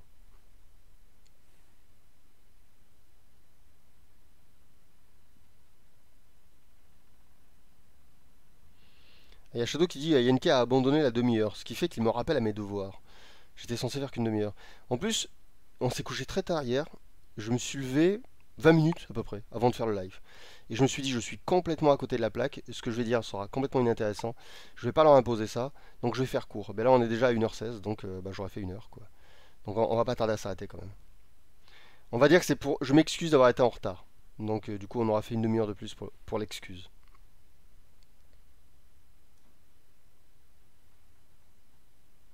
Il y a Chan qui nous dit purée, ça me rappelle à quel point Mirror's Edge est dur à faire sans tuer quelqu'un. Ça casse le rythme du parcours. Je suis d'accord. Il y a des Mirror's Edge, moi je trouve que c'est un jeu intéressant, vraiment. Mais peut-être pas à finir, mais à essayer en fait. Moi j'ai trouvé ça amusant au début le coup du parcours, la vue subjective, voilà. Mais je pense qu'à finir par contre il n'est pas très agréable. Je vais dire un truc étrange. Je pense qu'il y a des jeux à finir et il y a des jeux à expérimenter. Je pense qu'il n'y a aucune honte à faire un jeu, à jouer à un jeu pendant 5 heures et à ne pas le finir. Et voilà. Il n'y a aucune honte à ne pas finir certains jeux. Pas tous, mais il y a des jeux, je pense que c'est un peu comme manger, quoi. Parfois, t'es pas obligé de manger tout le plat. Vous voyez. Parfois, on t'amène un plat comme ça, et puis tu prends une assiette, et c'est bon. C'était très bien. T'es repu, comme on dit. Et le plat, tu pourrais manger 3 assiettes. Mais si tu le fais, tu vas être malade. Donc je pense qu'il y a des jeux, c'est pas nécessaire de les finir. Il y a des jeux, c'est des jeux de concept. Une fois que tu as saisi le concept, bah après ça devient répétitif, quoi. Et je pense que le meilleur du jeu, c'est juste ce moment où tu découvres le concept, où tu adoptes le concept et où tu maîtrises le concept. Et après, t'es plus obligé de jouer. Voilà. Comme dit Static Shock, pour moi l'important c'est ce que le jeu a à offrir, pas forcément à le finir. Tout à fait. Je vais aller plus loin dans mon raisonnement, vous savez qu'il y a des livres. Moi je suis d'accord avec le fait de sauter des chapitres. Ouais. Je pense qu'il y a des livres qui, qui parfois sont intéressants dans leur globalité, mais pas dans le détail. Les romans souvent se perdent beaucoup dans le détail. Les romans, les romanciers tirent pas mal à la ligne quand même, hein. Niveau descriptif et autres, parfois c'est un peu chiant. Je le redis, 1984, moi j'ai sauté tout le milieu. Mais pourquoi? Parce que le milieu c'est des chroniques, ça n'a rien à voir avec l'histoire. C'est les chroniques, le milieu nous explique l'histoire en fait. C'est tous les événements un par un qui ont fait qu'on en est arrivé là. Et j'ai trouvé ça inintéressant. Voilà. Donc moi j'ai lu 1984, l'histoire du personnage principal, le protagoniste, et la protagoniste, hein, parce que c'est une histoire d'amour, hein, 1984, qui finit mal. Et c'est ça que j'ai lu. Les chroniques au milieu, je m'en fichais complètement. Je les ai évidemment survolées pour voir si j'ai raté un truc ou pas, mais non, non, ça m'a pas intéressé.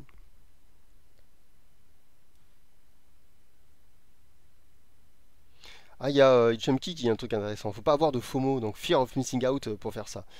Alors, la fear of missing out dont il parle, il a raison d'en parler. C'est un élément très important aujourd'hui du gameplay et de la production du jeu vidéo. Parce que le fear of missing out, c'est ce qui vous tient sur un jeu. Parce que vous avez des jeux, mettons les gamins qui jouent, les enfants qui jouent à Fortnite, on leur fait des mises à jour, on rajoute des éléments tout le temps, et ça les oblige à revenir. Parce qu'ils disent, ah non, je vais rater, je sais pas moi, à un moment peut-être qu'il y aura une offre, ils fileront gratos les chaussures de Michael Jackson pour jouer, ou la tête d'une tortue ninja. Et le FOMO, donc le Fear of Missing Out, c'est la force des jeux comme comme Fortnite. Destiny aussi, hein. Moi j'aime bien Destiny, même si c'est un jeu que je recommande pas Destiny à cause de ça. Il y a beaucoup de fear of missing out, le fameux FOMO, dans Destiny. Destiny joue énormément là-dessus. Voilà. Tous les mardis, il y a un vendeur, ou tous les vendredis, le vendeur propose des trucs différents. Tous les mardis, il y a une mise à jour. Il faut savoir qu'en Chine, il y a des jeux un peu à la Destiny, où il y a 4 mises à jour par semaine. Donc c'est le fameux fear of missing out. Mais les Chinois sont en avance sur nous. 4 mises à jour, vous imaginez? C'est-à-dire que vous avez des marchands qui vont vendre des trucs différents 4 fois par semaine. Vous allez avoir des ajouts 4 fois par semaine. Ouais, et c'est des jeux où il y a des milliers de joueurs qui sont connectés. Et c'est l'avenir, hein. Destiny en fait était vachement en avance là-dessus, hein. C'est un service game. C'était un service game avant de l'être, Destiny. C'est-à-dire qu'ils avaient compris des trucs, les mecs. Alors pourquoi Destiny est un service game? Parce que Bungie, c'est des gros fainéants. En fait, Bungie, c'est une très bonne boîte. Moi, j'aime beaucoup Destiny. Parce qu'en fait, j'aime bien ce qu'a fait Bungie. Mais Bungie, c'est des fainéants. Ils ont compris qu'il fallait faire un jeu, qu'après, il fallait se faire de la thune sur le jeu. Donc, ils ont fait Destiny, qui est un jeu que j'aime beaucoup. Et après, ils ont fait un service game. C'est-à-dire que Destiny, toutes les semaines, il y a une mise à jour le mardi, il y a un vendeur le vendredi. Et du coup, tu es tenté d'aller voir. Alors, qu'est-ce qu'ils vendent? Et t'as peur de rater un truc, parce que... Voilà. Mais ça fait des années qu'ils vendent les mêmes choses, hein. Je peux vous dire que Destiny 2, le vendeur, ça fait 4 ans, ils vendent toujours la même chose. Voilà, ça tourne, hein. C'est pas les mêmes objets qu'ils vous proposent. Mais les objets qu'ils vous proposent, vous pouvez les avoir de façon très facile, enfin assez simple dans le jeu. Ils vendent rien d'exceptionnel. Et en fait, ça tourne, c'est toujours les mêmes objets. Et c'est les objets depuis 4 ans, je les ai déjà tous, quoi. Voilà. Sachant qu'il y a des objets rares que lui ne vend pas. Et en fait, si les gens vont continuer de le voir, c'est dans l'espoir qu'un jour ils vendent ces objets. Qui ne peuvent s'obtenir qu'en faisant des donjons hyper difficiles. Trop difficiles. Et donc, voilà. C'est la combine de Destiny. Ils nous tiennent avec ça.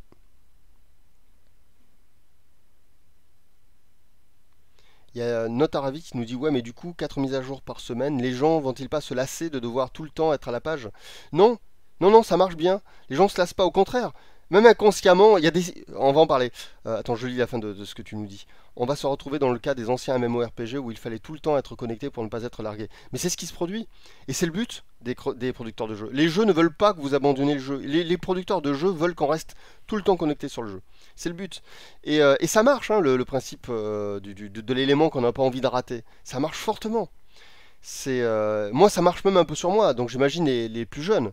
C'est radical, hein. Fortnite, il y a des gamins, dans 10 ans, ils seront encore dessus, hein. Parce qu'ils sont, eux, ils sont sans pitié, hein, les gars de Fortnite, hein. Epic, ils rigolent pas avec ça, hein. Eux, ils y vont à fond, quoi. Donc dans 10 ans, t'as des gamins, ils seront toujours... Et dans 10 ans, ils se diront, mais pourquoi je continue de jouer à ce jeu? Je pense qu'il y a même des gamins qui, déjà, se le disent.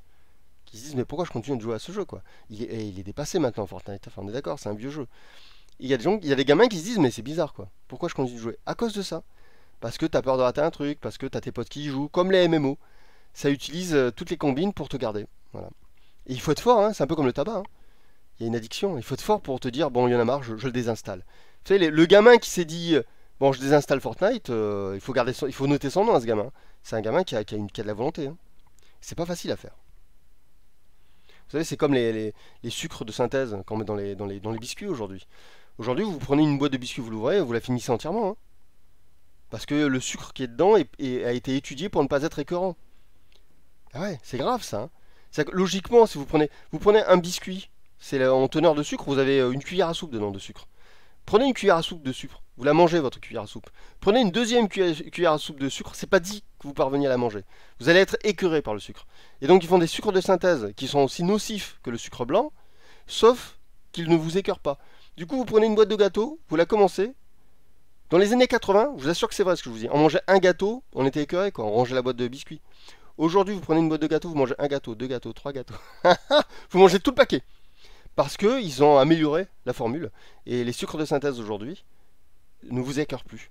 Du coup, vous mangez, vous enfilez des cuillères à soupe de sucre, comme ça, sans vous en rendre compte. Et vous arrivez à la fin, limite, vous pourriez presque ouvrir un deuxième paquet de gâteaux.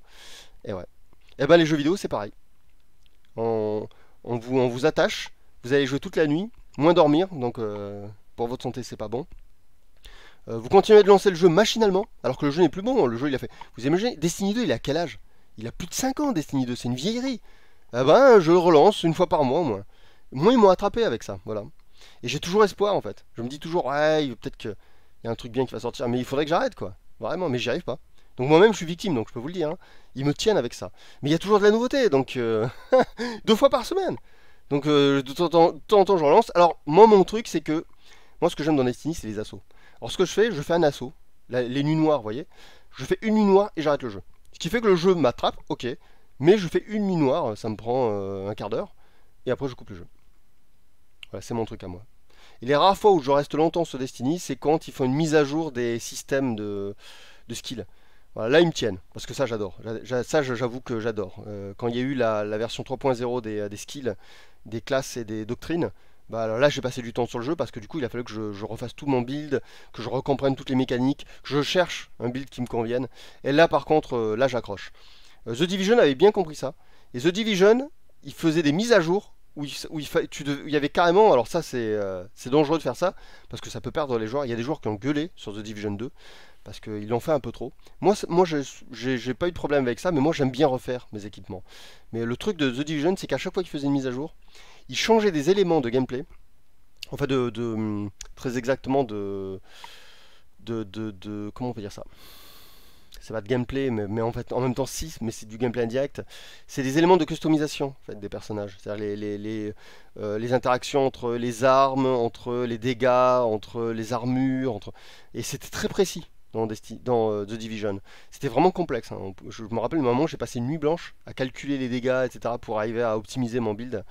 Et donc, de temps en temps, il faisait une mise à jour qui faisait qu'on était obligé de refaire son build. Et moi, il m'a rattrapé avec ça. Et c'est des jeux presque, je passe plus de temps devant un écran avec mes morceaux d'armure, vous voyez, qu'à jouer en fait. Parce que moi je refais mes builds et c'est plus ça qui me passionne que le jeu. Donc là aussi il y a des questions à se poser. Voilà. Et ça marche, c'est assez efficace ça. Les fameuses stats, voilà. Comme nous dit Chamki. Il y a Abraxion qui nous dit sur console, il n'y a pas beaucoup de FPS à skill. Le sound design autour des headshots qui récompense justement comme le fait Destiny. Puis il n'y a pas tout un jeu à refaire à chaque extension. C'est moins chronophage, c'est vrai, c'est vrai. Mais il est sur console, Destiny. Et ouais. Destiny 2, il est autant sur PS4, et même il doit être sur PS5 hein, que sur PC. Je peux te dire que Bungie doit se faire de la maille. En plus, ils ont été rachetés par Sony. Moi, j'attends Destiny 3. Voilà, et je vous le dis. Je devrais peut-être pas, hein, mais j'attends Destiny 3. Par contre, vous voyez, je suis lucide. Moi, je conseille pas Destiny 2. Pour moi, c'est devenu un piège, Destiny 2. Mais en même temps, le jeu a accumulé tellement de contenu que moi qui me suis régalé au début sur le jeu, je me dis, bah, quelqu'un qui connaît pas Destiny 2, il le commence maintenant, il a des heures et des heures de découverte, et il va se régaler en fait. Mais il faut faire le jeu et il faut l'arrêter quoi. Il faut faire le call mode story, et puis ensuite il faut passer à autre chose. Mais ouais, c'est un jeu prenant. Mais comme dit Tacos de façon très jolie, des nuits blanches à faire des nuits noires. Voilà. Mais ça résume tout à fait les joueurs de Destiny. Même si en général, les nuits blanches sur Destiny, c'est plutôt les raids. Mais j'en fais plus des raids. Trop compliqué, il faut connaître des gens. Moi, je connais personne. Je suis toujours tout seul dans le jeu, donc les raids, j'ai laissé tomber. Et ça, c'est un gros reproche aussi que je fais au jeu. Le jeu incite au communautarisme, évidemment. C'est très simple. Hein. C'est en gros, imaginez un gamin qui va voir ses potes et qui leur dit achetez le jeu, comme ça on pourra jouer ensemble. Vous voyez? Du coup, ça augmente les ventes. Donc le jeu incite au communautarisme. Et du coup, il délaisse les joueurs qui ne peuvent pas jouer à plusieurs. Donc il y a des modes de jeu dans Destiny qu'on ne peut pas faire si on n'a pas des collègues avec soi. Et le problème, c'est que ça commence à influencer même le cœur du jeu. Les nouveaux DLC sont très durs. D'une part pour vous obliger à faire de l'XP, c'est-à-dire à faire monter votre personnage pour pouvoir résister. Mais vu que ça, il vous oblige à revenir plusieurs jours par semaine, enfin plusieurs fois chaque semaine pour monter en XP, c'est compliqué, tout le monde ne le fera pas. Du coup, il vous oblige à trouver des bons joueurs, enfin c'est-à-dire d'autres joueurs, pour être plusieurs. Et donc la difficulté est devenue injuste. C'est une difficulté de multi, pour inciter le joueur soit à monter en niveau, soit à aller chercher d'autres copains pour jouer. Donc c'est ce que j'appellerais une difficulté commerciale. Voilà, je l'appellerais comme ça. Et c'est pas juste. Et les deux dernières extensions, elles jouaient à fond cette carte-là. C'est ce que j'appelle la difficulté commerciale. Vous incitez à aller trouver d'autres joueurs, ou vous incitez à faire de l'XP chaque semaine pour pouvoir passer la difficulté. Et ça, honnêtement, c'est pas noble. C'est pas noble. Voilà. Et puis Destiny, je crois que c'est eux qui ont inventé le coup ce que j'appellerais le calendrier de l'avant. C'est-à-dire que vous jouez, vous avez des saisons, et en jouant, vous débloquez des bonus. Je crois que c'est l'inventeur, hein, Destiny. On le retrouve dans Battlefield, on le retrouve dans The Division, mais l'inventeur, je crois que c'est Destiny, hein. Donc en plus, les mecs, ils inventent des principes, quoi, que les autres reprennent. Parce que c'est assez efficace. Et moi, je suis contre ça. Le coup des saisons, le coup des calendriers de l'avant, là, plus tu joues et plus tu débloques des trucs, je trouve ça ridicule. Voilà. Ah, il y a TF4 qui dit non, le calendrier de l'avant, c'est vieux chez les gachas. Mais qui est le premier? Enfin, peut-être le plus populaire. Je serais curieux de savoir qui a lancé ça. Parce que c'est une idée tordue quand même. Voilà. Le Battle Pass, ouais. Ouais, ça a plein de noms comme ça. Diablo 3, non, il n'y avait pas il y avait pas ça dans Diablo 3. Non, non, il n'y a pas de calendrier dans Diablo 3. Diablo 3, c'est des événements. C'est comme une compétition, ils font une espèce de ranking tous les trimestres, il y a, ou un peu plus, il y a une espèce de, c'est une pseudo-compétition, mais il n'y a pas de calendrier de l'avant. Il me semble pas, hein. Enfin, en tout cas, moi, j'en ai jamais eu. Ah, il y a Oimi-sama qui dit pour le coup, le calendrier de l'avant, c'est un fléau des jeux mobiles et des MMO. C'est vrai, c'est vrai. Alors, Altef4 dit soit ça vient des MMO, soit des jeux mobiles. Ah bah, je veux bien le croire. C'est vrai que là-dessus, c'est on va le dire un peu méchamment, mais les, les, les pires bordels au sens de prostitution. C'est ce qui transforme les joueurs en prostituées. Les pires bordels, c'est vrai que c'est les pires maisons de close, c'est sur les téléphones portables, évidemment, puisque alors, eux, ils sont à la pointe. Quand on voit les chiffres qu'ils font, ça rapporte beaucoup d'argent, hein, les jeux sur mobile, parce que les gens versent de l'argent pour être plus forts, pour acheter des petites cartes, etc. Moi, je suis carrément contre, hein. Et je suis pas drôle, hein. Je suis un extrémiste là-dessus, hein. Je suis radical. Quand je vois parler, quand quelqu'un me parle de Dragon Ball, vous savez, les jeux de cartes sur mobile, je m'énerve, hein. C'est pas des jeux, ça, pour moi, c'est des pièges. Déjà que je le tolère pas chez Destiny, je joue pourtant, hein, à Destiny, mais je trouve que c'est inexcusable et c'est pour ça que je peux pas conseiller le jeu. Alors les jeux de cartes sur mobile, là où il faut payer pour acheter, pour avoir un deck spécial, achète ton petit Vegeta, je veux pas en entendre parler. Vous savez, c'est pour vous dire à quel point je suis radical. Quand je vois popper ça en top tendance sur Twitter, je, je vais sur la top tendance et j'écris cette tendance ne m'existe pas, ne m'intéresse pas. C'est pour dire aux bots, ne me propose pas ça. C'est parce que je lutte contre, carrément. Je trouve que c'est un fléau. Ça, c'est horrible. C'est de l'anti-jeu, ça fait claquer les. Ça vole de l'argent. Pour moi, c'est du vol, hein. Ça vole de l'argent aux gamins. Ça, c'est horrible. Et donc, oui, je suis contre. Les calendriers, le système de gacha, je suis vraiment contre. Ah, il y a Altef4 qui dit curieusement, j'aime beaucoup le jeu de cartes de Riot Games, League of Legends, où il n'y a vraiment pas besoin de payer pour avoir plein de cartes. Alors, je l'ai jamais essayé. J'en ai entendu que du bien. Du coup, je peux pas me prononcer. Faudrait qu'un jour je l'essaie, juste pour l'expérience, pour savoir ce que c'est. Mais j'en ai entendu beaucoup de bien, c'est vrai. Je crois que c'est le jeu de cartes dont j'ai le plus entendu parler. Je crois que j'en ai plus entendu parler que Magic. Pourtant, Magic, attention, hein, c'est une référence. C'est de mon époque en plus, Magic. Il y a Ohime qui nous dit de façon assez cynique, les développeurs free-to-play mobile appellent leurs joueurs qui payent pour tout le reste des baleines. Aïe. C'est vrai que les baleines, c'est un peu comme les cochons, quoi. La baleine, tu la désosses, tu peux faire plein de trucs avec le corps de la baleine. À la fin, il reste plus rien, hein. Un peu comme les cochons, quoi. Si tout est bon dans le cochon, bah, c'est un peu pareil, quoi. Avec les os, tu fais des osselets, tu fais même des jeux. Avec les vertèbres, les gamins vont jouer. C'est. Ouais. Ah ouais, Naibi dit un truc bien. On va faire un gacha Orion. Pétansark, ça, bonne idée. Déjà, on est censé faire des t-shirts Orion. Ça fait des années qu'on se dit, ouais, il faut faire des t-shirts Orion. Il faut faire des t-shirts Orion. Et on le fait pas. C'est le problème. Alors, je sais pas si on est des gens honnêtes. Mais là-dessus, on est des vieux, en fait. On n'est pas là, on n'aime pas trop soutirer de l'argent. Je vais vous dire un truc, hein, je le dis à chaque fois, mais je souffre, hein, sur Twitch. Je me sens pas bien sur Twitch. Je me sens pas à ma place sur Twitch. Mais j'ai un bouquin à vendre. Donc je me fais misère. Je me fais misère, je me fais douleur, pas misère. Je me fais douleur pour tenir et pour le faire quand même, parce que c'est la place to be, quoi.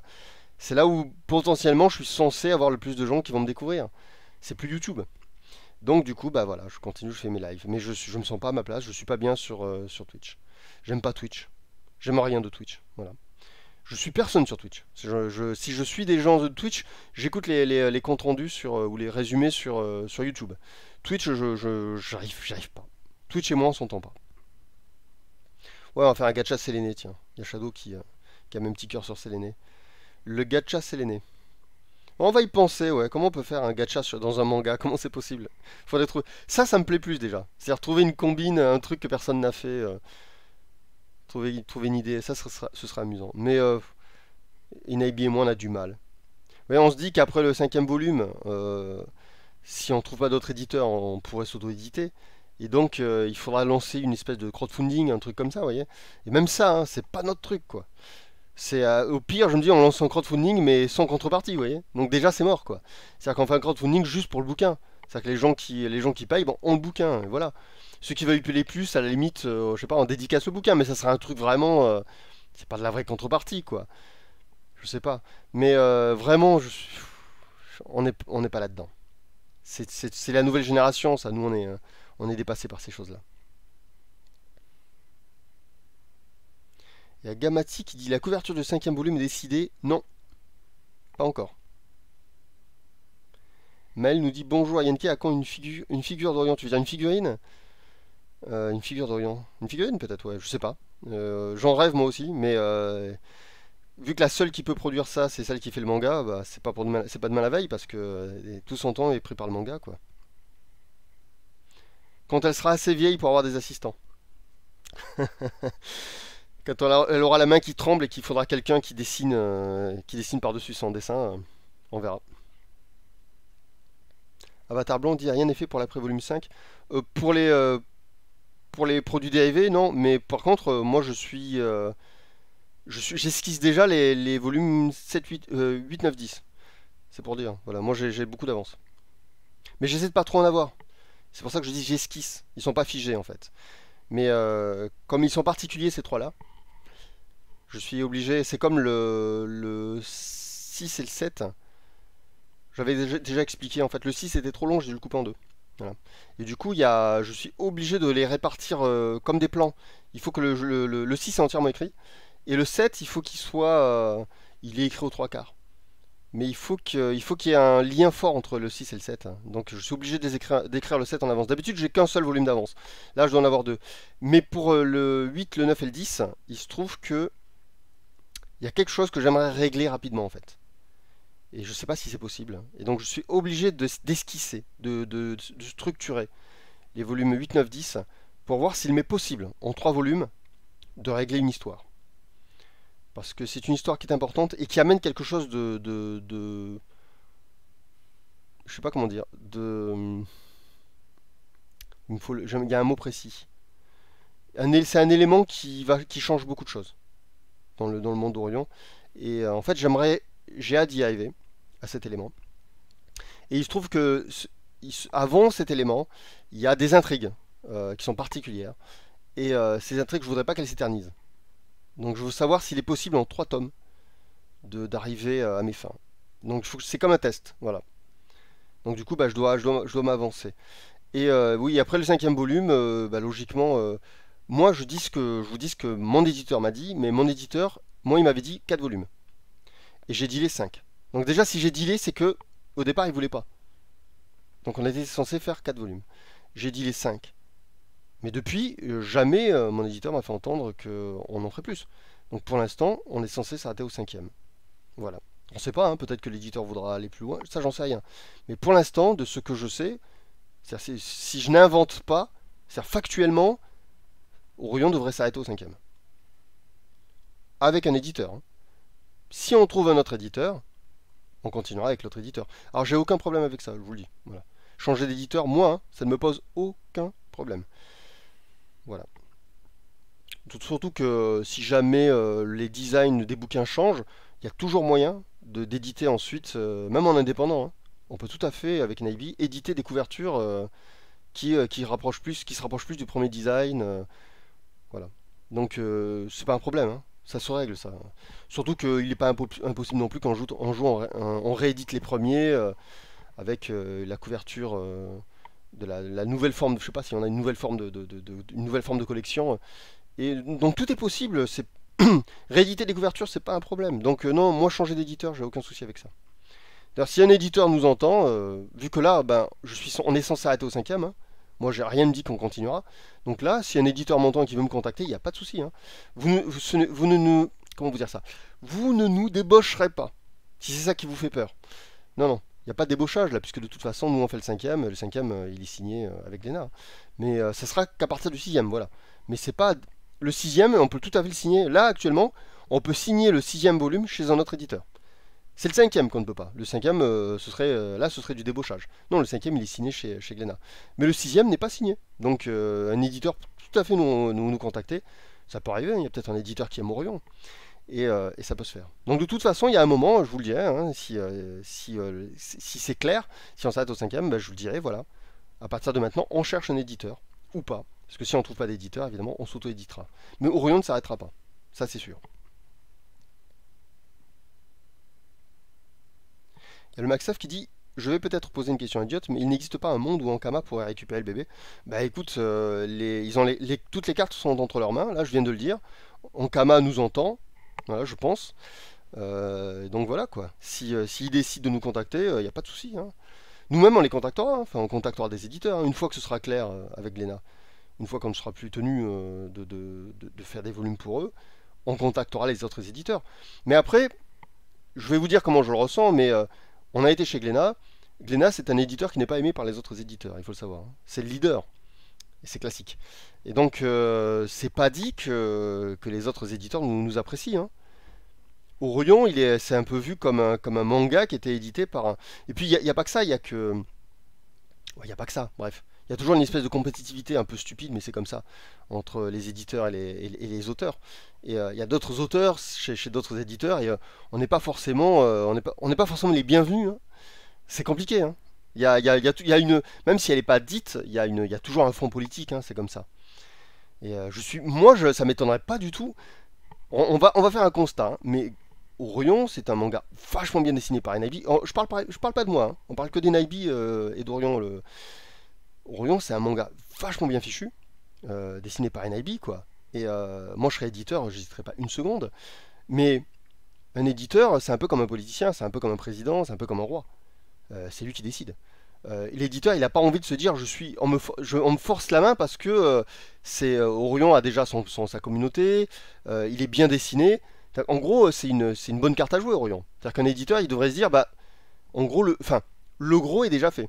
L'essentiel est déjà fait. Ils ont déjà leur communauté, et la dessinatrice, elle s'est faite la main. Donc voilà. C'est tout bénef. Mais moi, je me dis pas ça. Moi, je me dis, pour un autre éditeur, c'est un titre d'un concurrent qui s'arrête, et c'est plutôt une bonne chose. Vous voyez? C'est un titre qui était en plus plutôt embêtant. Quand on essaie de faire travailler, de faire réussir ses auteurs, on se dit ouais, je suis content. Si Orion pouvait s'arrêter, on a un concurrent là voilà, qui est un peu casse-pied quoi quelque part. Voilà, sans parler de moi en tant que scénariste, mais moi je fais des pieds et des mains pour que vous entendiez parler d'Orion. Donc je suis un commercial aussi d'Orion. Et là, les gars, ils se disent, bah voilà, pour eux, c'est la fin d'un concurrent. Donc je sais pas comment ça va se goupiller. Simplement, je ne me fais pas d'illusions. Moi, je vous le dis. Je suis pas le mec qui se dit, c'est bon, c'est Orion, c'est un manga tout à fait crédible, avec une dessinatrice absolument prodigieuse. C'est bon, les éditeurs vont se battre. J'y crois pas à ça. Voilà. Donc, chers éditeurs, si vous êtes là et que vous m'écoutez, non, je ne crois pas que vous vous battrez. Par contre, je crois qu'on va peut-être pouvoir dealer, ouais. Peut-être que je vais pouvoir vous influencer. Pour reprendre Orion, ça oui, on va peut-être pouvoir marchander. Ça j'y crois plus, ouais. Peut-être. Ah, il y a une IB qui parle de l'assistana. Elle dit: le souci, c'est que les éditeurs souvent ne paient pas les assistants en plus. Ce sont les auteurs qui se séparent d'une part de leurs revenus pour payer l'assistant. Donc ça devient vite juste insuffisant pour vivre à la fin. Ah, carrément. Je vous rappelle qu'il y a l'inflation, le coût de la vie augmente, les auteurs ne sont pas augmentés. Au contraire. Si je me fie au dernier cachet dont j'ai eu vent, les auteurs de manga, en tout cas, je ne sais pas comment ça marche pour la BD, hein, moi c'est les auteurs de manga qui m'intéressent, les auteurs de manga sont de moins en moins bien payés. Voilà. Vous savez, il y avait le chiffre de la honte, c'était 10 000 euros. 10 000 euros par volume. C'est le chiffre de la honte, 10 000 euros. Et plus vous vous rapprochez de ce chiffre, plus c'est honteux. Bah, je peux vous dire que les derniers contrats dont j'ai eu vent se rapprochent des 10 000 euros, hein. Eh ouais. Avec NIB, on est au-dessus de 15 000, pour rester flou, hein. Mais on est au-dessus de 15 000. Et on est deux, hein, quand même. Alors ok, le scénariste, c'est censé être 30%. Mais ça fait... Je pense qu'on est payé de manière correcte. Voilà. Je vais pas dire qu'on est bien payé, mais on n'est pas mal payé non plus. Avec Orion, chez Glénat, on est payé de manière correcte. Il est clair que si on change d'éditeur, on ne voudra pas moins. Ça, c'est évident. Donc on voudra un salaire correct. Voilà. Mais ça se deal. Ça se deal parce qu'il y a des... Chez Glénat, quand on dépasse... quand on fait... Nous, on fait des gros volumes, vous avez remarqué. Je sais pas, je vais prendre comme exemple Radiant, Tony Valente. On doit faire... J'ai l'impression qu'on fait 50% à peu près de plus que Tony. Tony Valente doit faire... Mettons que si lui fait du 150 planches, nous on fait du plus de 200. On doit faire presque du 250. Donc on doit faire à peu près 50% de plus. Chaque volume d'Orion est au moins 50%, si ce n'est 100% plus gros que les volumes de Tony. Euh, mais Tony, quand il dépasse les 150, il est payé en plus. C'est-à-dire qu'en gros, il y a une limite. Quand il fait plus de planches, on le paye plus. Voilà. Et chez Glénat, on n'a pas ça, par exemple. Chez Glénat, bah, quand on fait des gros volumes, et nous on fait des gros volumes. Donc parfois il nous faut un an et demi, 2 ans hein, pour faire un volume, et ben on n'est pas payé plus. C'est-à-dire qu'on n'est pas. Nous en fait, si on était, si j'étais un influenceur qui pense aux sous, hein, si j'étais parce que les influenceurs pensent qu'aux sous, euh, pas tous, hein, mais globalement, parce que sinon ils seraient pas là. Et si c'était l'argent qui était mon moteur, imaginez bien que je serais bien malheureux, parce que quand on met 2 ans à faire un volume qui est payé le prix d'un volume qu'on est censé faire en 6 mois, bah, du coup on vit avec moins de 500 euros par mois, quoi. Et c'est ce qui nous arrive, hein. Donc on est largement en dessous du seuil de pauvreté. Mais je vais pas à me plaindre, parce que moi j'ai pas de voiture, je sors pas. Donc je me plains pas, moi ça me va. Ma vie me convient. C'est une vie un peu recluse, très simple. Et j'aime la simplicité, donc moi ça me va, hein. Mais je pense que la plupart des gens, les gens par exemple qui ont une famille, hein, bah, c'est pas tenable, hein. Quelqu'un qui a une famille ne peut pas vivre avec un manga. Quelqu'un qui compte un jour avoir garder une voiture, voilà, avoir une vie normale, tu peux pas avoir une vie normale en étant mangaka, c'est pas possible. Donc c'est un choix. Donc voilà, l'avenir d'Orion, ça va être ça risque d'être d'autres éditeurs. Alors moi, j'ai rien contre aucun éditeur, que ce soit Ankama, Kiyun, voilà, c'est les premiers qui me viennent en tête. Ouais, Pika, j'ai rien contre les autres éditeurs, hein, donc il y en a même peut-être auxquels je pense pas. Voilà, donc il y a Kana aussi, tout à fait, voilà, Kana. Moi, j'ai rien contre. Moi, j'ai aucun problème avec les autres éditeurs, donc ça peut-être que Orion va changer de main, mais bon, pour moi, ça changera rien. Voilà. Et il est 13h47. Ça fait longtemps que je vous parle. Il est temps de mettre un frein à cela, parce que sinon on ne s'arrête jamais. Du coup, je vais me lever pour lire le staff. Putain, je suis tenté, j'ai un petit gâteau devant moi, comme j'ai pas déjeuné. Mais je vais pas le faire, je suis quelqu'un de sérieux, je me sacrifie pour vous. Du coup, on n'a même pas joué, je pourrais au moins faire tourner la caméra. Resident Evil. Alors, le staff du jour. Voyons voir, il y a 7 jours. Qui était réactif il y a 7 jours? Voilà, j'y suis. Donc, on commence. Il y a 6 jours, m'a suivi Tic Tac 974. Donc, je vais dire les merci. Voilà, donc je commence par Tic Tac 900. Merci à Tic Tac 974 de soutenir la chaîne. Merci à Tsunami Sama. Merci à Grudu le Poilu de soutenir la chaîne. Merci à Sureim French. Merci à Alt F4. Alors, ces deux-là particulièrement. Parce que à chaque fois, il y a carrément un gros pavé derrière. Et je vois que d'ailleurs, il disait quelque chose. C'était il y a un mois. Non, c'était quoi? Attendez, que je comprenne. Il y a 2 heures, Alt F4. Non, il y a un mois, c'est les niveaux. Alors, je lis pas, c'est compliqué tout ça. Il disait, aurais-tu des idées de manière de se composer un pseudo intéressant? Ah, il faut que tu me contactes sur Patreon, parce que ça, il faut le faire par écrit. Parce que c'est long, surtout ce que je vais te proposer te plaira pas, mais ce que je vais te proposer va peut-être te permettre de comprendre ce qui te plaît. Voilà, c'est comme ça que ça marche, la création en fait, hein. C'est beaucoup de rush, beaucoup de coupes. Contacte-moi sur Patreon, ouvre-moi un topic, on va le dire ça comme ça, quoi, en MP, hein, enfin en privé, hein, et je te répondrai, parce que moi j'adore trouver des mots. Et on essaiera de trouver un truc qui te plaît. Donc je n'en suis pas fier, mais il se trouve que ce pseudo n'est pas de moi à l'origine, mais à force il m'est resté par défaut. Alors fais attention, on s'habitue aux mots. C'est-à-dire que souvent quand on a un pseudo, c'est très dur après d'en changer. Et j'aimerais en changer. Par exemple, quand je trouve des noms de personnages et que j'ai le tort de les dire à Enaibi, qu'après j'en change, pour elle, elle a du mal, Enaibi. Elle s'habitue au nom du personnage et après, quand je dis bah non, finalement j'ai changé, elle a beaucoup de mal. Mais moi, comme je suis dans ça, dans le mot, etc., j'ai aucun souci avec ça. Donc votre méthode Inc. Enib ne sied pas à ce que je recherche, ça je veux bien le croire parce qu'elle est particulière, et je peine à trouver une bonne idée. D'avance, merci et bravo pour l'argent. Bravo pour l'argent? Bah on n'a rien gagné, donc bravo pour rien. Je sais pas pourquoi tu dis ça, mais voilà. Quoi qu'il en soit, Contacte-moi par MP, ouais, sur Patreon et si tu veux on y travaillera. Je te trouverai, j'essaierai de te trouver quelque chose ou au moins de t'aiguiller vers quelque chose qui te plaira. C'est peut-être toi qui trouveras quelque chose, mais au moins je t'aurai aidé à faire un choix. Ensuite, je remercie Gantz qui m'a suivi il y a 1 heure. Je remercie Gerboul qui a un drôle de pseudo. Je sais pas, on dirait un plat, non? Une salade. Je remercie Objectif de Followers. Ah non, mais c'est pas un pseudo, c'est quoi ça? Non, non, c'est Objectif de Followers. Ah d'accord, c'est un. Excusez-moi, parce qu'il est écrit en même temps, c'est dans la même liste. Objectif de followers, votre objectif de 2077 followers vient d'être terminé. On a atteint Cyberpunk 2077, c'est un grand moment. Voilà, 2077.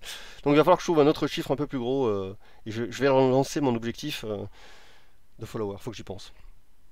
Ensuite, qui y a-t-il d'autre? On a Kyosuke, voilà. Merci Kyosuke qui soutient la chaîne. On a objectif de followers qui revient, voilà, je sais pas qui c'est, mais ça fait 3 fois. Ça commence à faire beaucoup, c'est bon, j'ai compris, objectif de followers. On a Damienor, voilà, qui nous a suivi, qui nous soutient. On a Abraxion, qui nous soutient. Ogrimjo. On a Paisible, qui revient tout le temps, voilà, faire l'andouille. Voilà. Et on a Boulder Ramen. Boulder Ramen, c'est sympa. Parce que quand j'ai vu vite fait avant de le lire, j'ai cru que c'était un nom de super-héros. On a Elchiner, voilà, à 7 minutes. 7 minutes au sens 7 minutes CE de TE, hein, c'est à l'instant. Et Elchiner qui vient nous suivre à l'instant, voilà. Et oui, oui, parce que c'est en temps réel. Du coup, là, si vous me suivez maintenant, si vous me soutenez maintenant, votre nom va popper en tête de liste. Ah, il faut le savoir, hein. C'est la combine pour ceux qui veulent qu'on dise leur pseudo. Voilà. Donc, toutes ces personnes-là, je vous remercie. Voilà, même si je suis pas hyper à ma place sur Twitch, je me sens pas à ma place sur Twitch. À cause de vous, on va le dire comme ça, je suis un peu obligé de revenir. Voilà, donc ça marche. Il y a Elchiner, je vois, qui dit sur le chat, qui dit salut à tous. Donc salut Elchiner et bienvenue. Voilà, donc je vais vous lire une petite phrase. C'est un grand classique, voilà, comme toujours. Et on va se dire au revoir. Donc, si vous n'avez pas fait la démo de Resident Evil 4, vous pouvez la faire, elle est cool. Si vous connaissez bien, moi je l'ai fini 3 fois ce jeu Resident Evil 4, sachant que ma version préférée elle est sur Wii. Et ouais, parce que sur Wii on peut jouer à la Wiimote et je me suis régalé à la Wiimote. Le fait de viser, j'ai trouvé ça génial. Voilà. Et moi je jouais à la Wiimote comme on joue avec une souris en fait. Ma Wiimote, mon bras est le long de mon corps, vous voyez, je suis assis. Et la Wiimote est au bout de mon bras, quoi, dans ma main. Et en fait, je joue pas en tendant bêtement la Wiimote comme font les enfants. Non, non, je l'utilise comme une souris en fait. Et c'était devenu naturel chez moi. Et j'ai un très bon souvenir du coup de Resident Evil 4 à la Wiimote. C'est mon meilleur souvenir de Resident Evil 4. Voilà. Donc vous voyez, le jeu est vraiment, vraiment hyper détaillé. C'est un vrai régal. Donc, je pense que si vous avez beaucoup joué à Resident Evil 4, ce jeu ne va rien, le jeu risque de ne rien vous apprendre. Mais pour les gars qui vont découvrir le jeu, j'ai les envies, ils vont se régaler parce qu'ils vont faire sûrement Resident Evil 4 de la manière la plus agréable visuellement. Voilà. Je vous lis la petite phrase et on se dit au revoir. Donc, comme toujours, je prends des dés. Je vais prendre 3 dés. Là, j'ai un petit sac de dés. Dedans, il y a des dés de toutes les formes. Il y a des 20, des dés 10, etc. Je lance mes dés. J'obtiens 500, 333. Je les ai lus de gauche à droite. Ouais, comme ça, parce que comme parfois je vous parle et après j'oublie le chiffre dans quel sens je l'ai lu. Donc 500, 333. Et je vous lis la petite phrase. Alors je vous rappelle, avant de vous lire la petite phrase, qu'Enaibi a un compte Instagram. Vous pouvez la suivre, il y a plein de dessins d'Orion. Elle fait même il y a des espèces de concepts où vous pouvez poser des questions aux personnages. Voilà, c'est moi qui réponds quand la question est un peu complexe. Donc c'est vraiment l'esprit Orion. Hein, c'est pas fait de façon superficielle à la va-vite. Donc c'est vraiment le personnage qui répond, avec un peu d'ironie, hein, vous verrez. Donc n'hésitez pas à aller voir ce qu'elle fait voilà, sur Instagram. Suivez-la sur Instagram. Et sinon, je vous rappelle qu'Orion, c'est 4 volumes avec un 5e en préparation que vous pouvez récupérer sur Amazon. Donc c'est un manga édité chez Glénat. Et vous avez un livre là que je suis en train de feuilleter qui s'appelle Pensée laconique, pareil, que vous pouvez récupérer, qui est écrit de ma main, qui est un recueil de petites phrases, un recueil de tweets si vous préférez. C'est que des phrases, voilà, et il y en a, alors attendez, je vais regarder tout à la fin parce que je me rappelle jamais. Il y en a il y en a 1009, exactement, 1009. Voilà, donc ça fait beaucoup. Et si vous aimez les petites phrases, les petites pensées, voilà, je me suis amusé à réunir en fait toutes les petites pensées que j'avais écrites dans ma vie. Voilà, ça donne ça. Ça donne ce livre. Donc, Pensée laconique, récupérable sur Amazon. Pas bien cher, hein, j'ai l'impression qu'il doit coûter même pas le prix d'un manga, je crois. Donc, je vous lis la phrase 533. qui nous dit: la popularité donne des ailes, mais ce sont les ailes d'Icare. C'est très court, mais c'est très clair. Je vous la relis.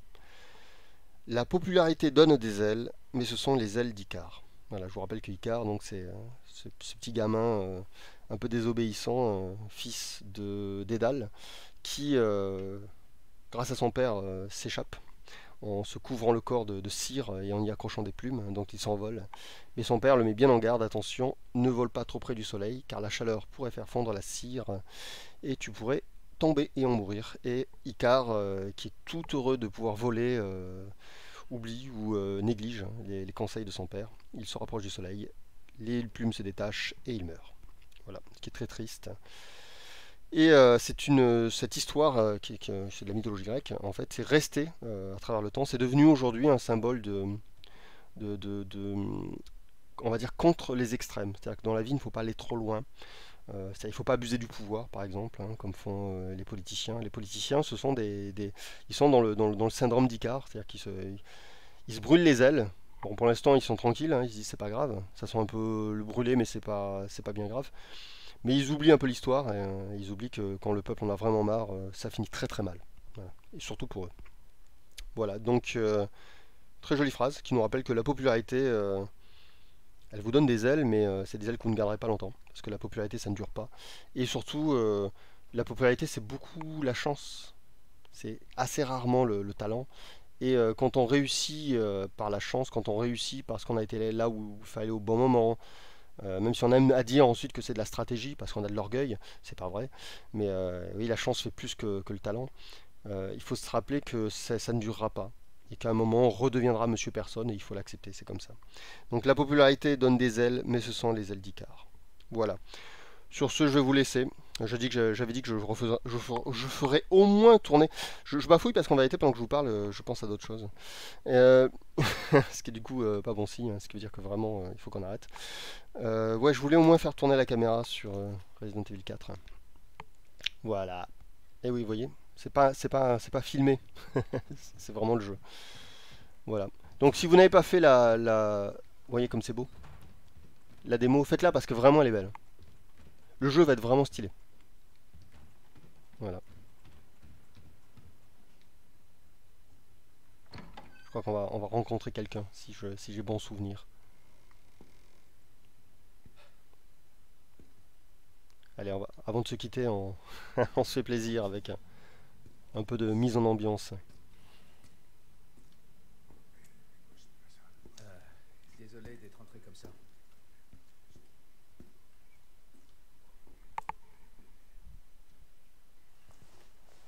Busco a un policía. Dino aquí. Donc Léon parle espagnol. On a appris quelque chose sur lui.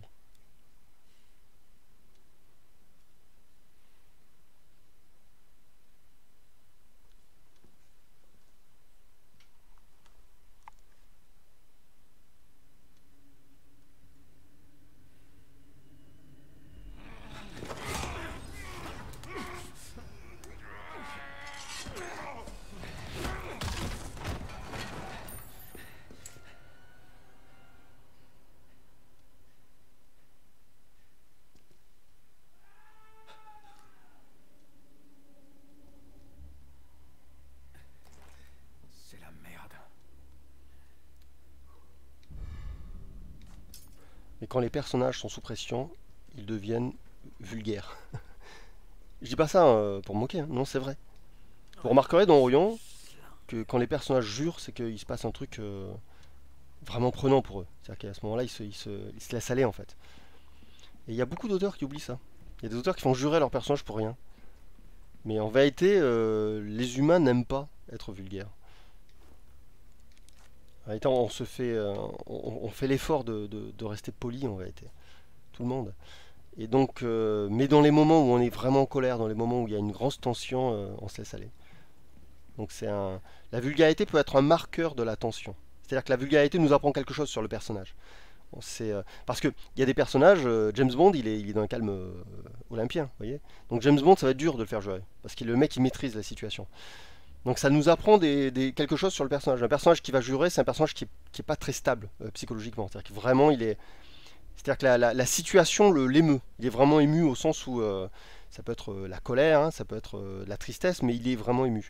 Donc faire jurer un personnage, c'est dévoiler quelque chose de sa force psychique. C'est important. Donc les gros mots, ça s'utilise pas n'importe comment.